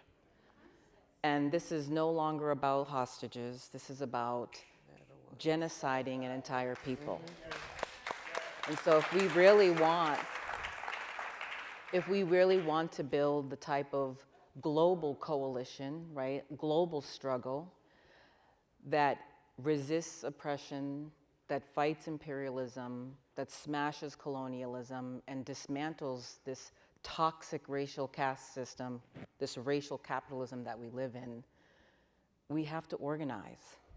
And organizing is hard work. It's not comfortable. Facts. And it requires all of us. And I think it's not enough to post on social media. It's not enough to, you know, talk to your homie or wear the kufi. It's not enough to do that. It's not. We have to be organizing. And that's why I love the brilliance of the student organizers who are taking risks on campus every single day. They are putting their futures on the line to end the genocide of a people, right? These are students whose degrees are being held from the University of Chicago is now withholding student degrees. The mayor here, I won't call him my mayor, I didn't vote for him, but the mayor here violently called the cops into CUNY campuses to disrupt students, and those students are still facing a multitude of charges, right? These young people who have always been at the forefront of social movements and change in our world, have put their lives on the line, their futures, abundant futures on the line. And we should be modeling that too. We should have their backs, we should be organizing, We should be having difficult conversations, and we're not doing enough of that. Melissa, can I ask you a specific question about this, because you've been to Palestine? For people who say, because you see all sorts of social media comments, right? This is not our quote unquote fight. And they don't see a connection between blackness here, or the blackness that we're talking about in this room, and going miles and miles away.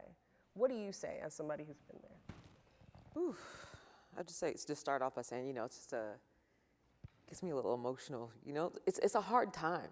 Yeah. You know what I'm saying? It's always a hard time, but I think, as we're watching things in front of our faces, we're watching beheaded children and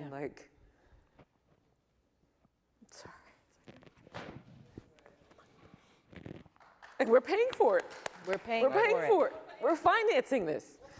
We're actually doing this. It's just sort of and let's be clear, there are black people everywhere, right? There are black people in Palestine. There are black people, right? There are and even though that isn't necessarily, I not let people feel how they want to, some people need to know that connection exists in order to feel the connection.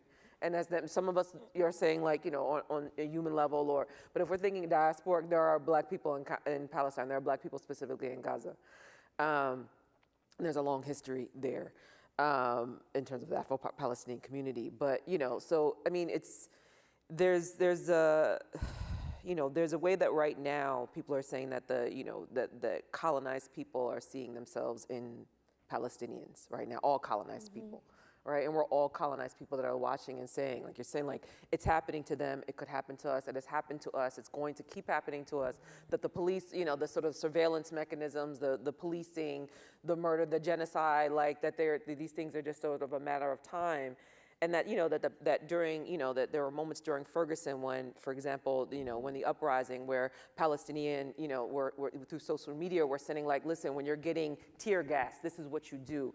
This is, that people also, in a similar way that one of the reasons that the world erupted in 2020 following the uprisings here, and again, prior to that in Ferguson, was because people again saw our struggle similarly.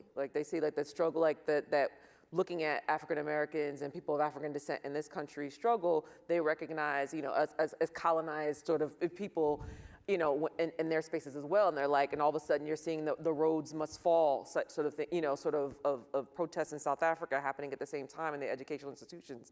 And so there's just a way that, it's just a horrific thing to witness, and that we can't turn a blind eye to, but that there's also a way that right now to see that the collective work, I know let's say for my campus in Newark, and I want to big up the Newark Solidarity Coalition, who were just forced to decamp this weekend.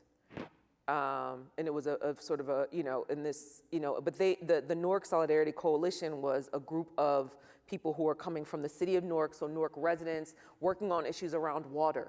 Right, so when we're looking at the issues around water in Palestine and the way that Palestinians are prevented from having water by this really forces and who sort of control everything, that people recognize, we're talking about Flint, when we're talking about Newark, and all these sort of the toxic water that our communities are, we talk about ecocide and we talk about sort of, that there are these connections that we all sort of see, these remnants because of the sort of, the systems of power that are sort of deeming us unworthy to live.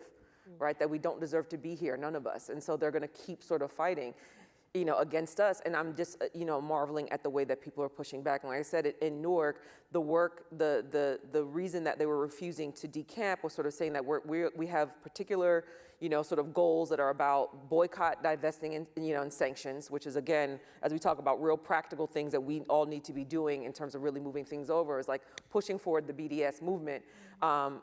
People talk about nonviolent. That is a nonviolent movement, but then everyone has a problem with it too. But then they were also connecting it to homelessness in the city of Newark. They were connecting it to people who, right, so saying that, listen, thinking about indigeneity, thinking about the sort of the indigenous communities that have been sort of moved out of Newark to create these cities, all the cities that we live in, right? So making all of these, tying all the struggles together in this way that is very reminiscent of sort of the third world movements of sort of the 60s, and sort of wanting to bring that back. And I think that there's a way that this generation right now, you know, whatever people want to say about them, they can't say nothing to me about this generation. This generation is about it. This generation is getting out there. They are putting their bodies on the line. They are in the struggle in a way that I marvel at. Somebody who grew up in, you know, like as a, you know, a college person in the 90s, I was like, man, that was an apathetic time. This time they are like, nah, shut it down. Let's go. Like, you know, and so there's a way that they're able to witness the connections between us all. They're able to see what's happening, and they're really about the organizing and really sacrificing themselves, you know, in a way that I marvel at. And it gives me hope. And it's such a time of darkness, honestly, watching folks be out there, watching them camp, watching them go through so much is just like, it's something that at least the small nugget of hope that sort of we can kind of take with us is by looking at it to say like, oh no, we're gonna be all right. Yeah. You know, that like, word connection is powerful, and I think that's what brings this whole conversation together, that we are connected. Thanks for going big picture with me. I want to end the conversation here. There's an election coming up.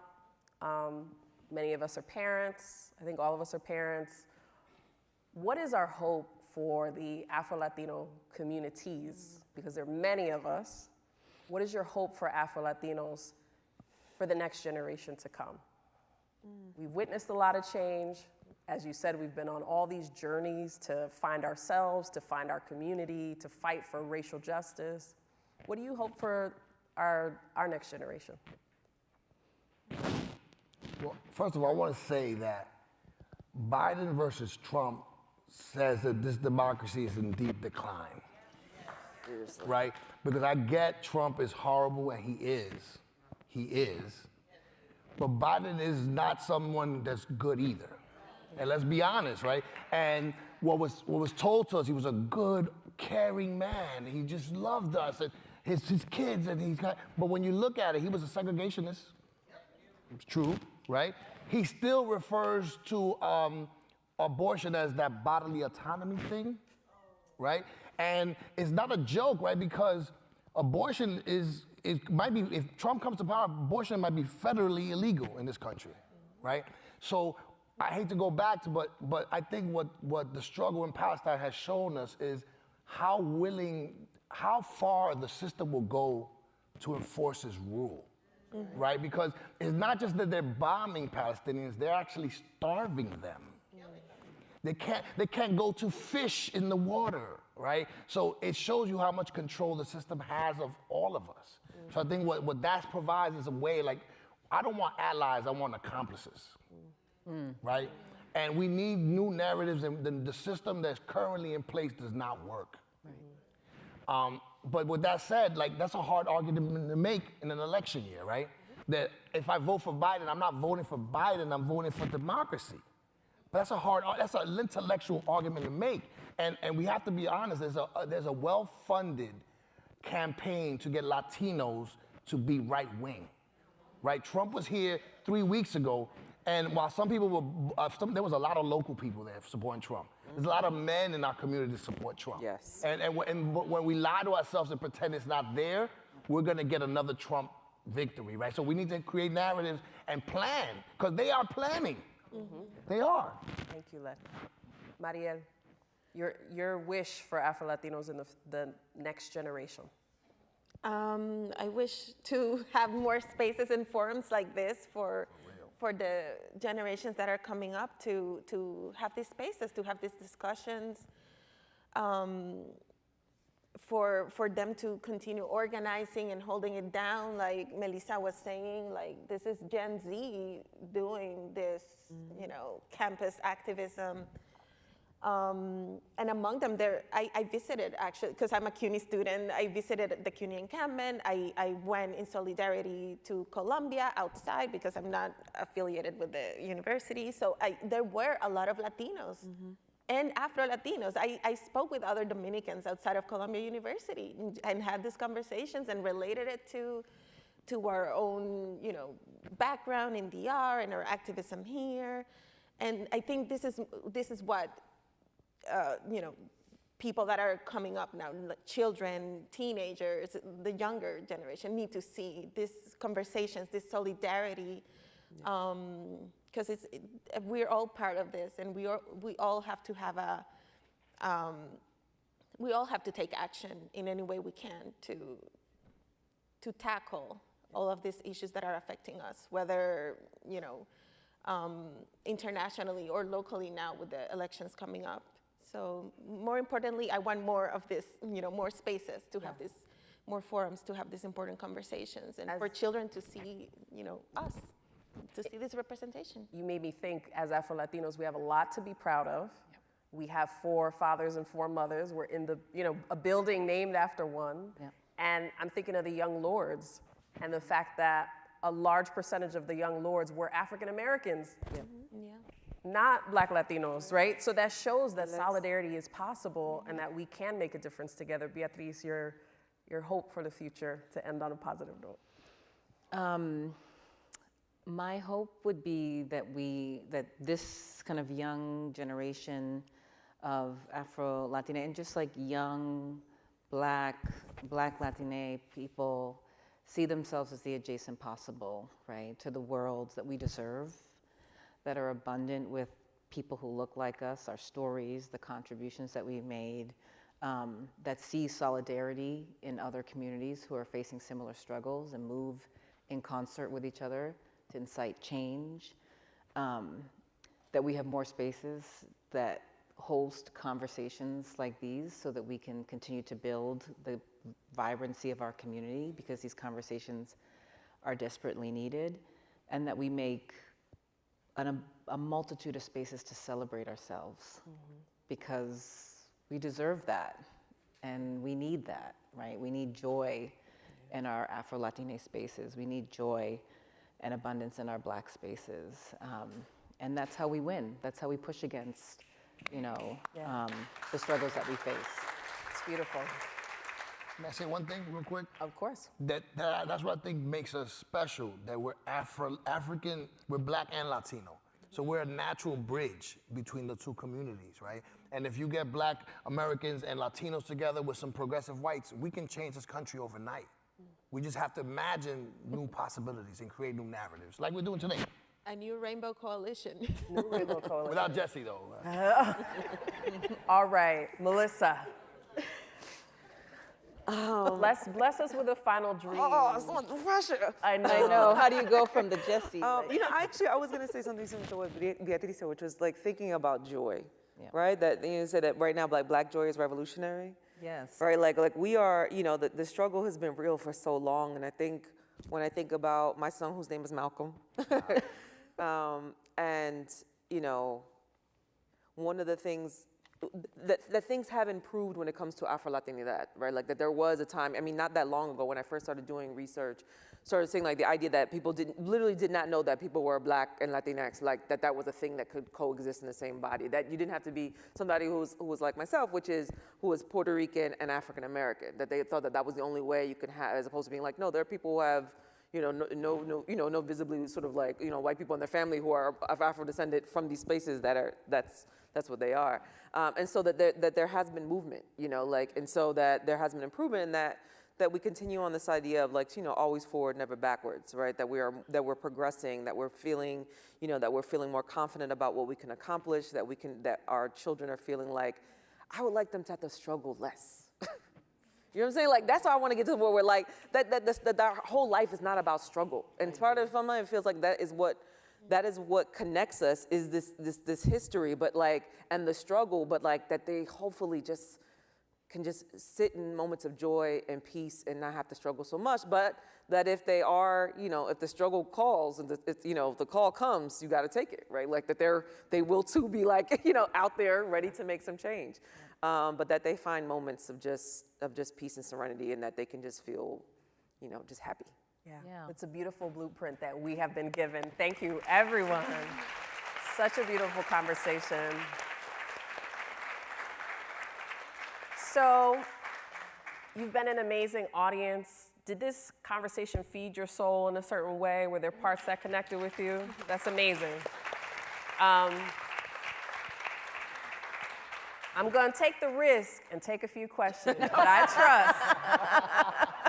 I trust the rest of the room. I trust you guys. I don't know about some of y'all. I see my mom over there. Familia, right here. We have such a beautiful, positive energy. Let's keep it going. Please, again, state your question. If you have a comment, if you just try to keep it brief so that way we can get to the question and get a response from our wonderful panelists, and then we'll wrap for the evening. Thank you, sir. Okay, we have a question. Let me introduce myself. My name is Cyril Ennis Jr., affectionately known in the Black Panther Party as Brother Bullwhip. Thank you. Thank you. I want to say thank you to the audience here. Please excuse what happened earlier. I want to say 3 things I just want to say. Young man, and I call you a young man because you're probably my son's age or younger. Yes, sir. And yes, everybody on that stage. In 1967, 66, Huey P. Newton, Bobby Steele started the Black Panther Party. Why? Because of all the struggles that we've been seeing going through as a people. We put it together when we went out there. I never knew what day I was going to come back home or anything. We joined up with our brothers, the Young Lords. Now, let me say this. Do anybody know who started the Rainbow Coalition? Fred Hampton. Fred Hampton. Thank you. Fred Hampton. Fred brought it together. That's right. A 21-year-old young man in Chicago brought together all the groups to come together to bring a peace in our communities and our nations. So when we sit up here and say, what should we do? We should take it back to our schools, come back with the black student unions, come back without going to our children, teaching them. All of us here holds a responsibility to our children today. Crack messed up our minds. Keep that in mind. Like you said, the situation was put together because the crack took the mindset and the hearts out of our people. Now it's time to bring the heart set back again, and let's go out there and struggle. Palestine is just a cosmo of what's going to happen coming to us. Right. Believe that. Thank you for your comments. Thank you. Do you have a question? All right, great. Go ahead and introduce yourself and share your question. Thank you. Hi, my name is Zisa Aziza. This was really wonderful. It's really cold in here. I love it. I'm freezing over here, too. I was going to say that. Just want to put that out I'm going to try and be brief. I was born in Staten Island to a Nigerian father. I was born with a Nigerian name. My mother's father is from Panama. I didn't learn this until I was 16 due to self-hatred. Okay? In the year of 96 and 97, my mother would say, take care of yourself, you African booty scratcher. Right? We're talking about self-hatred. So I bring that up because I appreciate what was said earlier in regards to the complicity with internal oppression as a form of being adaptive as a safety mechanism in response to structural white supremacy. I want to acknowledge that and hold space for that.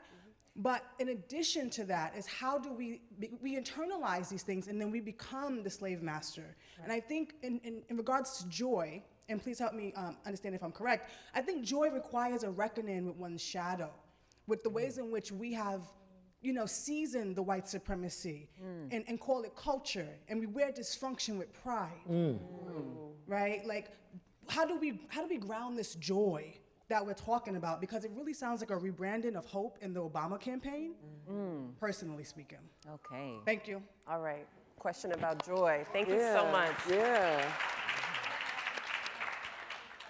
Thank you for sharing your experience. Did anybody want to take that? Yeah, I thank you for sharing that, sis, and I'm so sorry to hear about your experience. I feel like, it resonates deeply. And,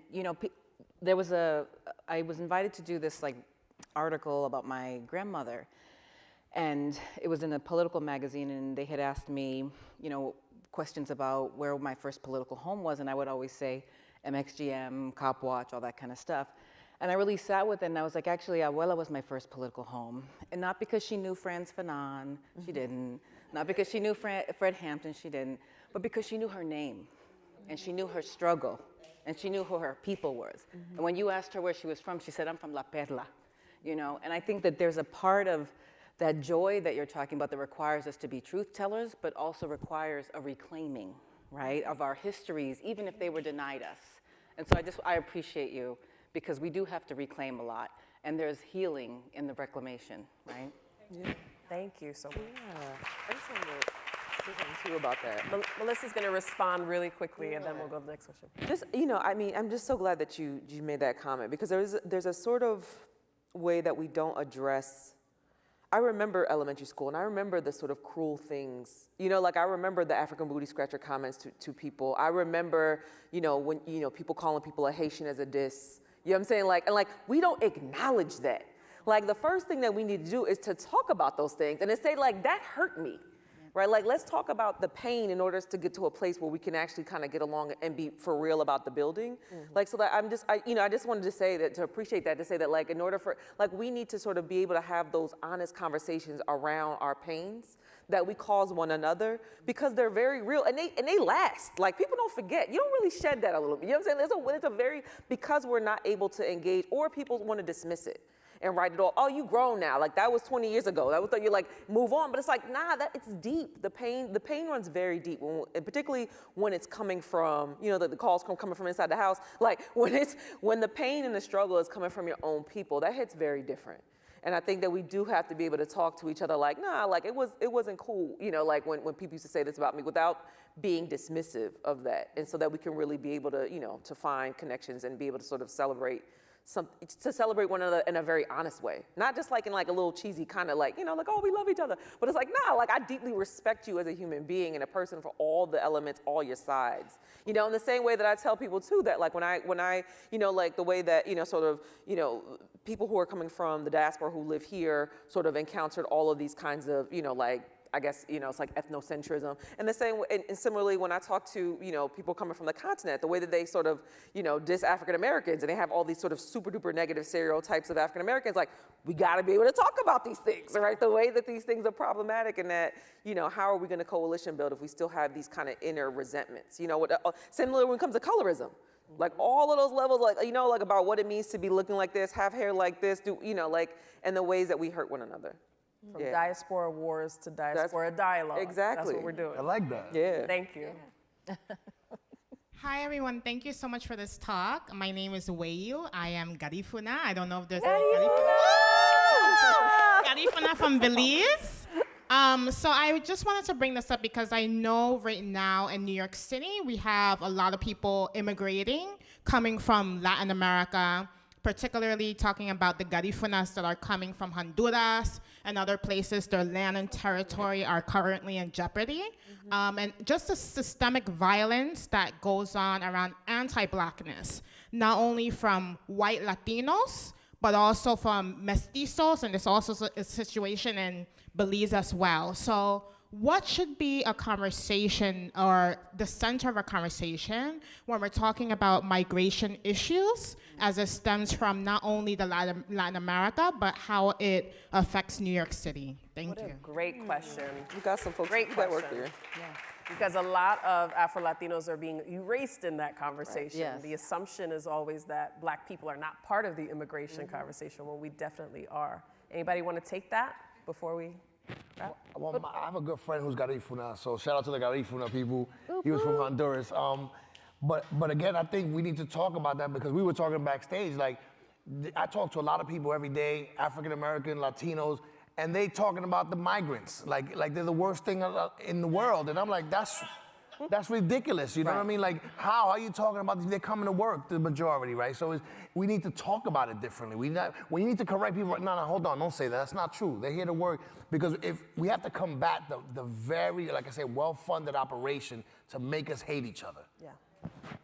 Thank you. I'd also just like add that, like, the immigration justice movement in this country is beautiful, right? It's such a vibrant, dynamic coalition. I mean, when those folks hit the streets, I mean, they've had incredible wins, with the Dreamers and just all kinds of stuff.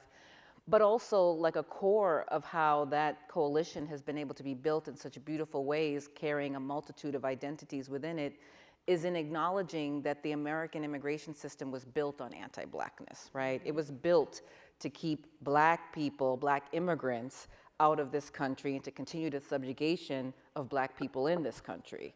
And so I think when we hold that, then we understand that this is by design, and we have to be innovative and creative in the ways that we propose things to dismantle that rampant anti-Blackness that literally exists within the immigration system. And to the point that he was making around Project 25. Project 25 has an entire section on what they're gonna do if you're an immigrant, right? You can't get public housing, you can't get any benefits. If you live in, you could be a citizen, if you live in a house with somebody who is an immigrant, you don't get access to those benefits. And so it's important to recognize that while this movement is vibrant and there's a place for all of you in it, that they are consistently constructing and strategizing to exclude immigrants, whether you're identifying as a migrant or a refugee or somebody who is in temporary protective status, or they don't care. They see us all as different and other. And so we have to be just as dynamic and strategic and creative and innovative, and we've always been that way, so it shouldn't be hard for us. All right, we have a question on the right side. Thank you. Good evening. How you doing today? My name is Antonio Morales. I'm a psychotherapist, and so I primarily work with Black and brown folk around dealing with the adverse impact of white supremacy. And so I have a question around, I know we talk a lot about revolution and we talk about systemic stuff, but what I realize inside of what I do with my clients is that we don't talk enough about the sort of internalized revolution. And so one of the things that I understand about white supremacy is that it utilizes psychological warfare as a secret weapon. And we, as a matter of socialization and indoctrination, become an inferiorized version of ourselves, which I call the doppelganger. And someone was talking about the shadow earlier. And so when you do your work, or when you deal with your own self and your own relationship to yourself, how do you reckon with the inferiorized version of yourself? And not only on a personal level, but also in your work, how do you reckon with that or address that? Well, it's funny, right? It's funny you say that, because I just saw a clip on social media of Gil Scott-Heron, and he was talking about the revolution would not be televised. And he said what he meant by that is that the revolution starts first with you. That's right. And that part's not televised, right? It's you saying like something's wrong. And I think all of us, you know, that are somewhat conscious or whatever you want to call it, we've all had that moment where this doesn't feel right. You know, I remember being in communion class and it was like the Father, the Son, the Holy Spirit. And I'm like, there's no female in there at all? Like, that makes no sense. You know what I'm saying? So I think it's about that first revolution within yourself, like you said, and then everything could come forward from that. And along those same lines, I think, you know, I don't think there's a lot of, people who know the history of a lot of these revolutionary movements too know a lot about the sort of internal abuse that was going on with it, whether it was sort of interpersonal violence, sexual violence, right, that we don't talk about, that goes on in a lot of our movements. That makes us think, just reminds me too about how much we need to be thinking about our interpersonal relationships on a regular basis. And like, it's like we can't have a revolution outside if we're not, you know what I'm saying, like if, what's going on within that household? How are we taking care of our own families? How are we taking, you know, how are we engaging our partners? How are we engaging our children, right? Because there's a way that you could put that face on and go outside and be like, we're gonna fight this battle, and then all of a sudden, you know, like you realize like, oh, that person beats the out of their, you know, like their partner on a regular basis. Like, how are we reconciling these sort of like, you know, these disconnects? And so that we have to be very conscious about the fact that if we're gonna talk about being revolutionaries, we're gonna talk about Black liberation, we have to make sure that we're treating ourselves, you know, as, you know, being good to ourselves, but also be good to the people in our worlds, because and that's how we all get our feelings hurt with our heroes, right? When all of a sudden you like, wait, you did it, that person did what? Like, oh Lord, like I can't, you know, I gotta write you off. I can't have that poster of you up in the wall anymore. Like, you know, that this happens all the time because we're not dealing with those kinds of, you know, and again, a lot of this comes from all of that oppression, all that's kind of like, you know, that we deal with on a regular basis, and we take it home to our families. And so we want to make sure that every day that we are being the kind of models and the kind of people, if we want to live in a better world, then we need to be better to everyone around us first, and see, you know, like, so it's important, and as you're, you know, talking about that, like, yeah, like that's the revolution. We need to have a household revolution too, right? Because folks out here being real janky and then be out in the front lines like, like, come on now, like, let's keep it consistent. I can speak about this just from an author's perspective. So this is a superficial example, but even up until the last moment when I was working on my book, I was thinking my hair has to be straight so it looks professional. It has to be like I rushed to get my hair straightened so I could take this photo, and I was still decolonizing my mindset up until the moment that the book came out, right? I was reflecting on the fact that I had made it into certain spaces where I thought I would finally feel valuable and comfortable. And even when I got into those universities or I got that job, like, I still didn't feel enough. I didn't feel comfortable in that space. And I realized, oh, okay, you've been taught that you have to mimic, that you have to lose yourself, that you have to assimilate in order to be this successful person. But actually, it begins with you. It begins with knowing that you're enough, that the hair grows the way that it's supposed to, and that, you know, it doesn't make me better because I change it.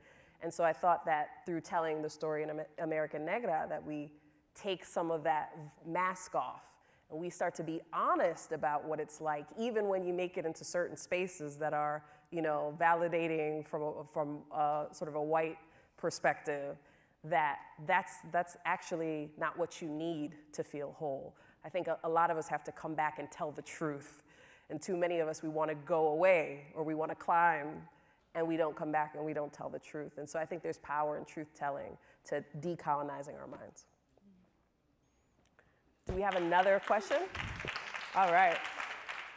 Hey, everybody. My name is Alex, and I'll get straight to my question. Thank you. What are some strategic ways that as young people we can apply today to bring awareness that actually resonates to people that don't even know that they're practicing self-hate? Yeah, so so good you shocked the room. Everybody's. We're talking strategy panel. What can we? You are all, you know, you've done the work. I'm looking at you, Beatriz. I know. I feel like you know the answer to your own question, right? Young people are doing this every day. Like, sometimes I'm jealous of this generation because of the tools and resources they have at their fingertips, the opportunities that they have that we dreamed of, right? Young people make content every day that lifts up and celebrates AfroLatinidad, that celebrates our culture, that asks curious questions about how we say different things, how we do different things as a way of connecting and building solidarity. And so while I don't always advocate for social media, I think it's do what y'all are doing.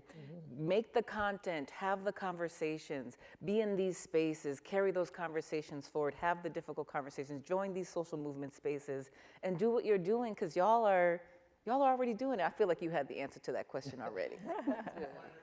Yes. For the people, for the culture. I got you. But you know, one concrete way I think, and I've been thinking about this for a while, is Juneteenth, right?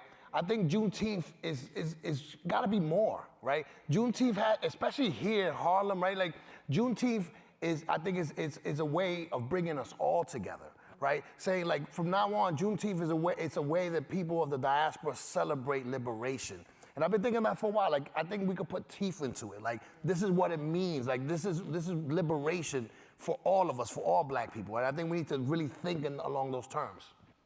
Thank you. All right, I think we have one final question, and then we will hear from Dr. Marta Moreno Vega. Yes. Hi, my name is Tersa. I'm also Garifuna, so shout out to the Garifunas here. From both Honduras and Belize. And first I wanted to thank Stephanie for starting off with a poem, starting this whole conversation with arts. Yes. Because it really had me, the conversation about language and native tongues had stuck with me throughout this whole entire conversation. And especially being Garifuna, us still having access to our native language, but for me personally, being American and being born in America, first generation, that's 3 languages to balance right there, English, Spanish, and Garifuna. And something that I've been thinking a lot about, especially within the Afro-Latino community, is that sometimes we feel the need to claim that Latinidad by our closeness to the Spanish language, just like what Stephanie was saying within your poem. And I think for me, I just kind of wanted to bring about into the conversation again about the topic of language and how do we step away from the Spanish language into embracing our native language. Considering that that's an extra effort of going into the archives, going into spaces that we may not, at least for me, may not have direct access to because of the barrier of language. So yeah, that's just a question I wanted to bring about here. Excellent question. It is Very good. in many ways the question, right? Yeah. Because often that's the first litmus test. Do you speak Spanish? Before people will even consider you a part of the community. And then you come to find out, even if you speak it fluently, people still question you anyway. So what do you think about language? Maria? Oh, please, go ahead. I think language, especially as a sociolinguist, Spanish language does not have to, and I know it doesn't mean the same for everyone, especially those who question if you are really Latino or no, but that does not determine what you are, like if you are Latino, especially here in the United States, where you're in a situation of language contact, and you're a perfect example of that. As a first generation Garifuna young woman who speaks 3 languages. So, yeah. Yeah, and I was, this got me thinking about the idea of just the way that people get denied language, particularly because I can say, as a child, I was denied Spanish. That was not offered to me as an option, which is why, like, my son now, his primary language is Spanish. Because he's not going to experience what I did, which was that, again, that sort of, it wasn't, and for me, it does feel like a bit of a racial thing where it wasn't presented to me because I was Black. But, and it wasn't until, and so we think about the different ways that Blackness shows up and the way that Latinidad shows up, where my Blackness is not Latino and, and my Latinidad is not Black. So that creates sort of a disjuncture, which also means that, like, that idea of I don't have that, because again, people do have this privileging of Spanish, and it's like, again, not thinking about it as another colonizer's language, like it is a colonizer's language, like English is a colonizer's language, Portuguese is French is these are all colonizers' language, but languages, but sort of there's this way that because it can create a boundary, that it can say, like, okay, these people are Latino, these people are not, so then it becomes privilege in a way that's deeply problematic, but also, like, these other languages have also been denied to us. So this idea of a native language for those who are of African descent in the U.S., unless you're from, like, whether you have Garifuna or Palenque or one of these places that have sort of retained these remnants of sort of African continental languages, then that has been denied to us as well. And so this is a way that so for me, I find it difficult to privilege language in that way because it's been denied to us. And I don't want the people who are here, who are native to this country, who have been in this country for hundreds of years and don't have access to that, or who have been denied, Spanish or denied, their indigenous languages, to feel also that they are outside of having a connection because of that. So it's a little, I'm also always just struggling to think about language because it's a thing that once you sort of deny someone of it, it's a way of thinking, a way of imagining the world that, if you're outside of that framework, you aren't thinking in that particular way. So it's a complicated thing. There's also, like, another piece of it too, where you have, like, a huge swath of Black Latina people in cities across the country that don't speak Spanish. Right, and whose Latinidad is denied them because they don't speak Spanish, to your point, right? And I do think it's important for us to both, like, in the way that oppression is sort of stewarded culturally, to recognize that sometimes that the sort of isolating people from culture because they don't speak a certain language, but they live and breathe the culture, is also a form of anti-Blackness, right? It's a form of anti-indigeneity. It's a form of, subjugating people from a culture because they don't fit into one thing. And I think that the language piece hits very deeply with a lot of Black Latina people. I know for me personally, like, I grew up in a Spanish-speaking household, and even to this day when people ask me if I speak Spanish, I say, no, I speak Nuyorican. Because it's a language in and of itself. And I think that's important, but for years it was something I said out of shame. And I think it's important to recognize that there's a multitude of ways in which, language is denied, but also a multitude of ways in which language is used to isolate people from a rich culture by which they come from, to segment them away from their people, and to ultimately do what I think a lot of Afro-Latina people experience, which is to sort of live in this amalgamation between Black and Latinx. And the hierarchy that's created within Like there's a way that consistently, anytime I'm around, someone called me from London the other day and she was saying that her friend was there and she's like, oh, she's from Puerto Rico and this woman was from Spain and she's like, oh, here she goes immediately. Oh, they speak Spanish like this. And I said, oh God, here goes another expert on how Puerto Ricans speak Spanish. Yeah. Like everyone's an expert, everyone's a linguist. Like, you know, like that fast when it comes to people from the Caribbean. And they consistently, you know, where do people speak the word Spanish? And they'll tell you, oh, if you're in Costa Rica, they'll be like, oh, in Limon. Oh, if you're in Brazil, they'll be like, oh, the Northeast, they speak the worst Portuguese. And just consistently, wherever the black people are, that is where the worst version of the Spanish or Portuguese just magically happens to be. You know, and it's a way that they can, again, sort of build that like, oh, you don't even speak it properly. And then the whole Caribbean is you know, speaks Spanish improperly according to those who are apparently are the, you know, the experts, all the experts. You know, so it's just fascinating to watch how, again, how blackness, that anti-blackness gets built into the ways of even speaking the language. Or again, people are asking people who are clearly native speakers, where did you learn how to speak Spanish? That happened at a conference, and my friend clearly speaks English, you know, and the first thing the person said was like, oh, where did you learn how to speak Spanish? And she's like, like I was born on the island. Like it was just amazing to see again these barriers. I think too, like one thing that I love is like I love when I see, you know, folks, particularly in Black communities, where it's like I'm doing it for the culture, right? That could mean a lot of things, right? It can mean music, it can mean food, and I would love to see our folks do more of that too, right? We do it for the culture, and that can be food for you, it can be politics for you, it can be música for you, it can be arte for you, it can be whatever you want it to be. But it's for the culture, right? It's for the preservation of our culture in all of its forms. And whether you're strong on one or less strong on the other, it doesn't matter, right? No importa, because we're doing it for the culture. And I think that that is an invitation for all of us. And I would love to see more of that in our cultural spaces. Dope. Shout out to the whole generation that's learning Spanish. There's a lot of us who mothers talk to us in Spanish, but we reply in English. Yes, but that part right there. It's never too late. It's never too late. All right, thank you so much for your question. And this concludes our panel today. Thank you, everyone. We would like to call up a woman. Oh, I'm sorry. I'm so sorry. We're calling up Dr. Marta Moreno Vega. She is one of the reasons why we are here today, so please give her a round of applause.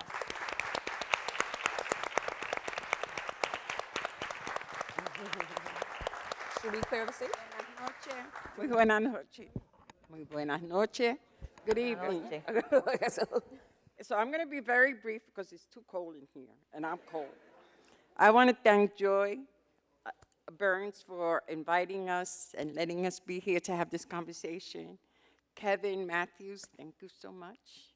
To the panel, thank you for being so amazing and brilliant. And to the team that put this together, because my son was diagnosed with cancer and I had to step out for a minute, and an amazing team put it together. So thank you all. Please stand. Sandra, Ashley, Josue, Olga is up there, so it has been a wonderful journey working with this team. But I'd like to say something. We're in New York City. We are all here, all of us. We have traveled across the nation and in Puerto Rico having these conversations and really telling the people who are part of the discussion to believe that they're in their living room having this discussion. The idea being that you're going to go home and have these discussions with friends. The reality is that we're all seeing the danger that is facing us. We're all seeing it, and we're too silent. We're too silent.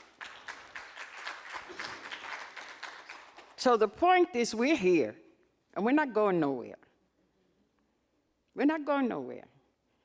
And New York City is an experiment because we're all here. I see my sister sitting over there, right? From another mother, but she's my sister, right?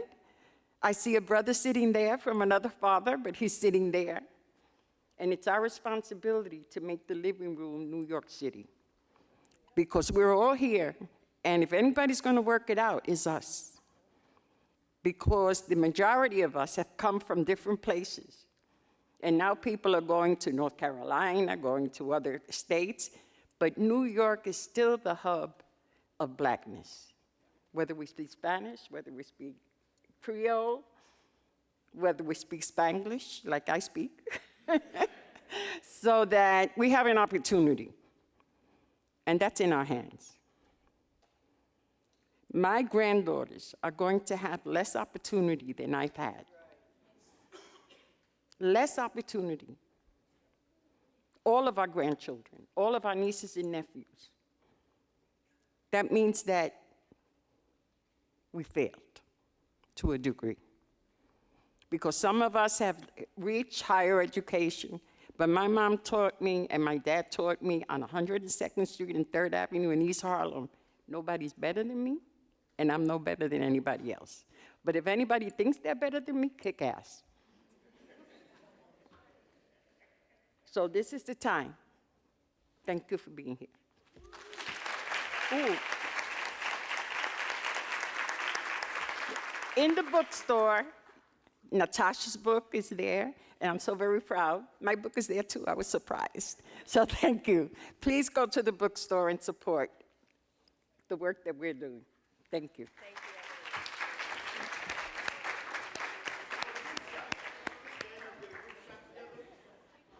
I'm so cold.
The importance of Absolutely Black, Absolutamente Negro, is that there is part of a history that remains marginalized, remains misunderstood, remains on the margins because our educational system hasn't addressed the diversity and the span of African descendants of the diaspora.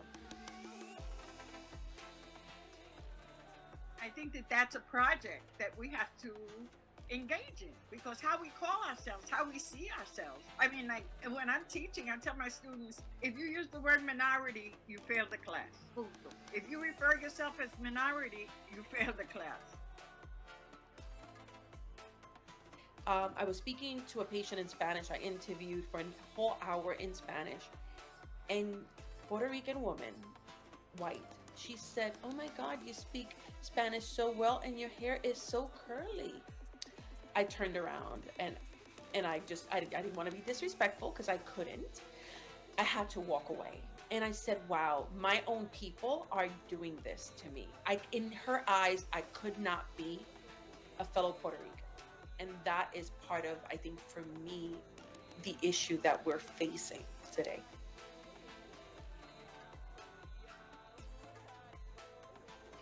As we talk about education, as we talk about the way we socialize with one another, it's also important that we understand how we express our own identities, because it influences the way people express themselves. So it's bigger than just the people who are teaching us about history, but how we teach each other about each other as well. And when we go outside the door, people are like, oh, you Black.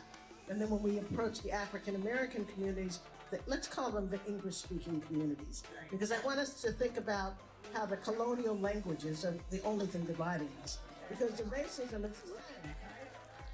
So we need to start having coalitions between the French-speaking Blacks and the Spanish-speaking Blacks and the English-speaking Blacks. And I do so much work in the Caribbean, and you're all like one island away, you know what I mean? From the next person who speaks a different language, and there's a Creole language going on. But I don't think that each of the different lingual communities are actually reaching out to the others. So the coalition building has to happen.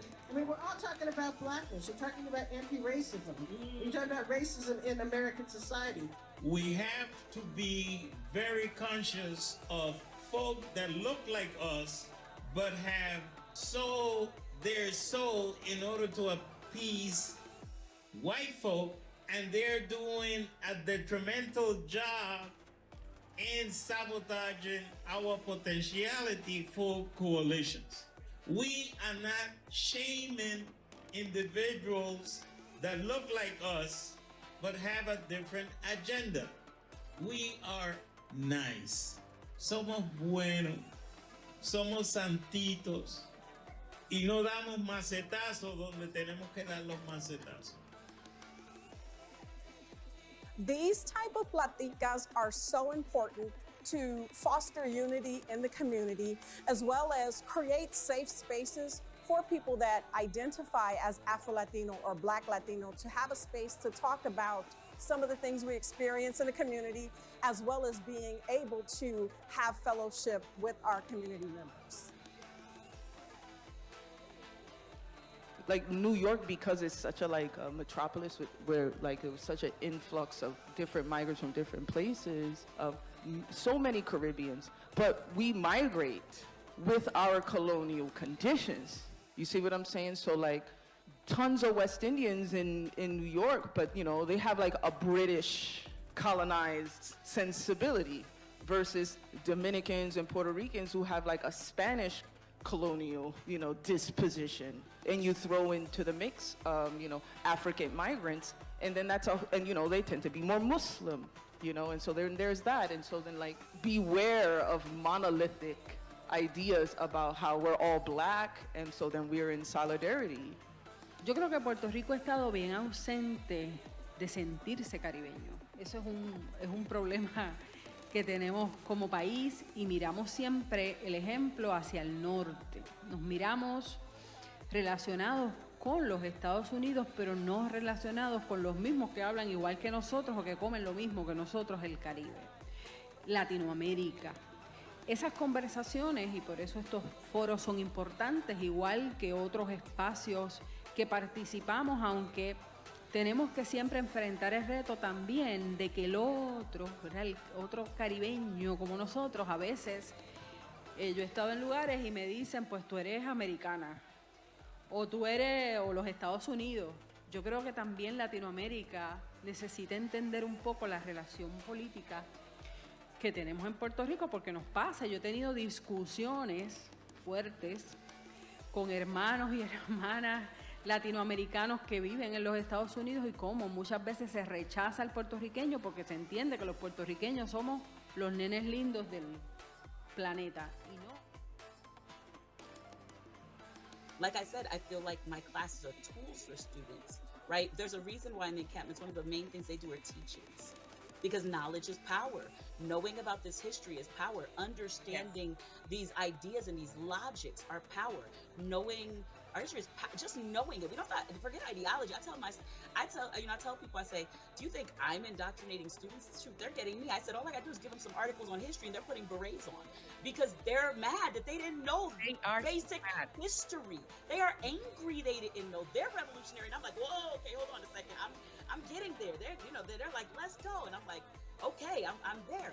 But this idea that I'm like giving them basic history, that is why we see a lot of this effort to exclude that, because if you don't know this history is a way of understanding and then making sense of what is happening right now. You know, it's really not rocket science. It's a shell game, right? It's not rocket science.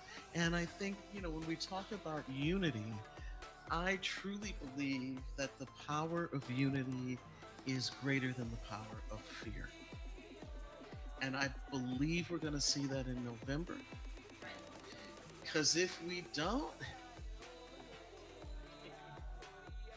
we talk about institutions surviving, we won't survive. As individuals, as communities, my granddaughters, 7 and 11, you never would have had me believe that they would have fewer rights, less autonomy over their own bodies than I did growing up in the 60s and the 70s. Can't have it. Not on our watch. I've heard, sayings like we won't win the policy until we win the narrative, right? We can't win the campaign until we win the narrative. And that's what opposition is actually excelling at right now, the narrative. They're taking our words, turning them around, making up stuff, created a whole definition for critical race theory that isn't even true, and then attacked it, right? They're winning the narrative. They are loud. I heard Stacey Abrams the other day, someone who I just sit at her feet and learn, say we have to be loud with our narrative. And so I know all of our organizations are, and then to pick up Anna Marie on, you said organize at least 3 times. This is organizing work within the sector that we're trying to do. It's tough work, but we are organizing. I think one of the ways that is really important for us to connect about this conversation series and really to begin to talk about Blackness, especially Afro-Latinidad, in the context of the United States, is by making sure that we're claiming that we're absolutely Black, that our phenotype, that our skin color, that our culture is a very Black Afro-descendant culture. And the reason why I think that's important is because oftentimes in both sides that Afro-Latinos work in, right? When Afro-Latinos deal with people who are Latino or of Latino descent or Latin American, and when Afro-Latinos deal with people who are African American, there's always a question about our Blackness, who we are as Black people. And I think that the reason why I was really excited that the conversation series is called Absolutely Black, Absolutamente Negro, Negra, Negre, is because it centers our experience around Blackness.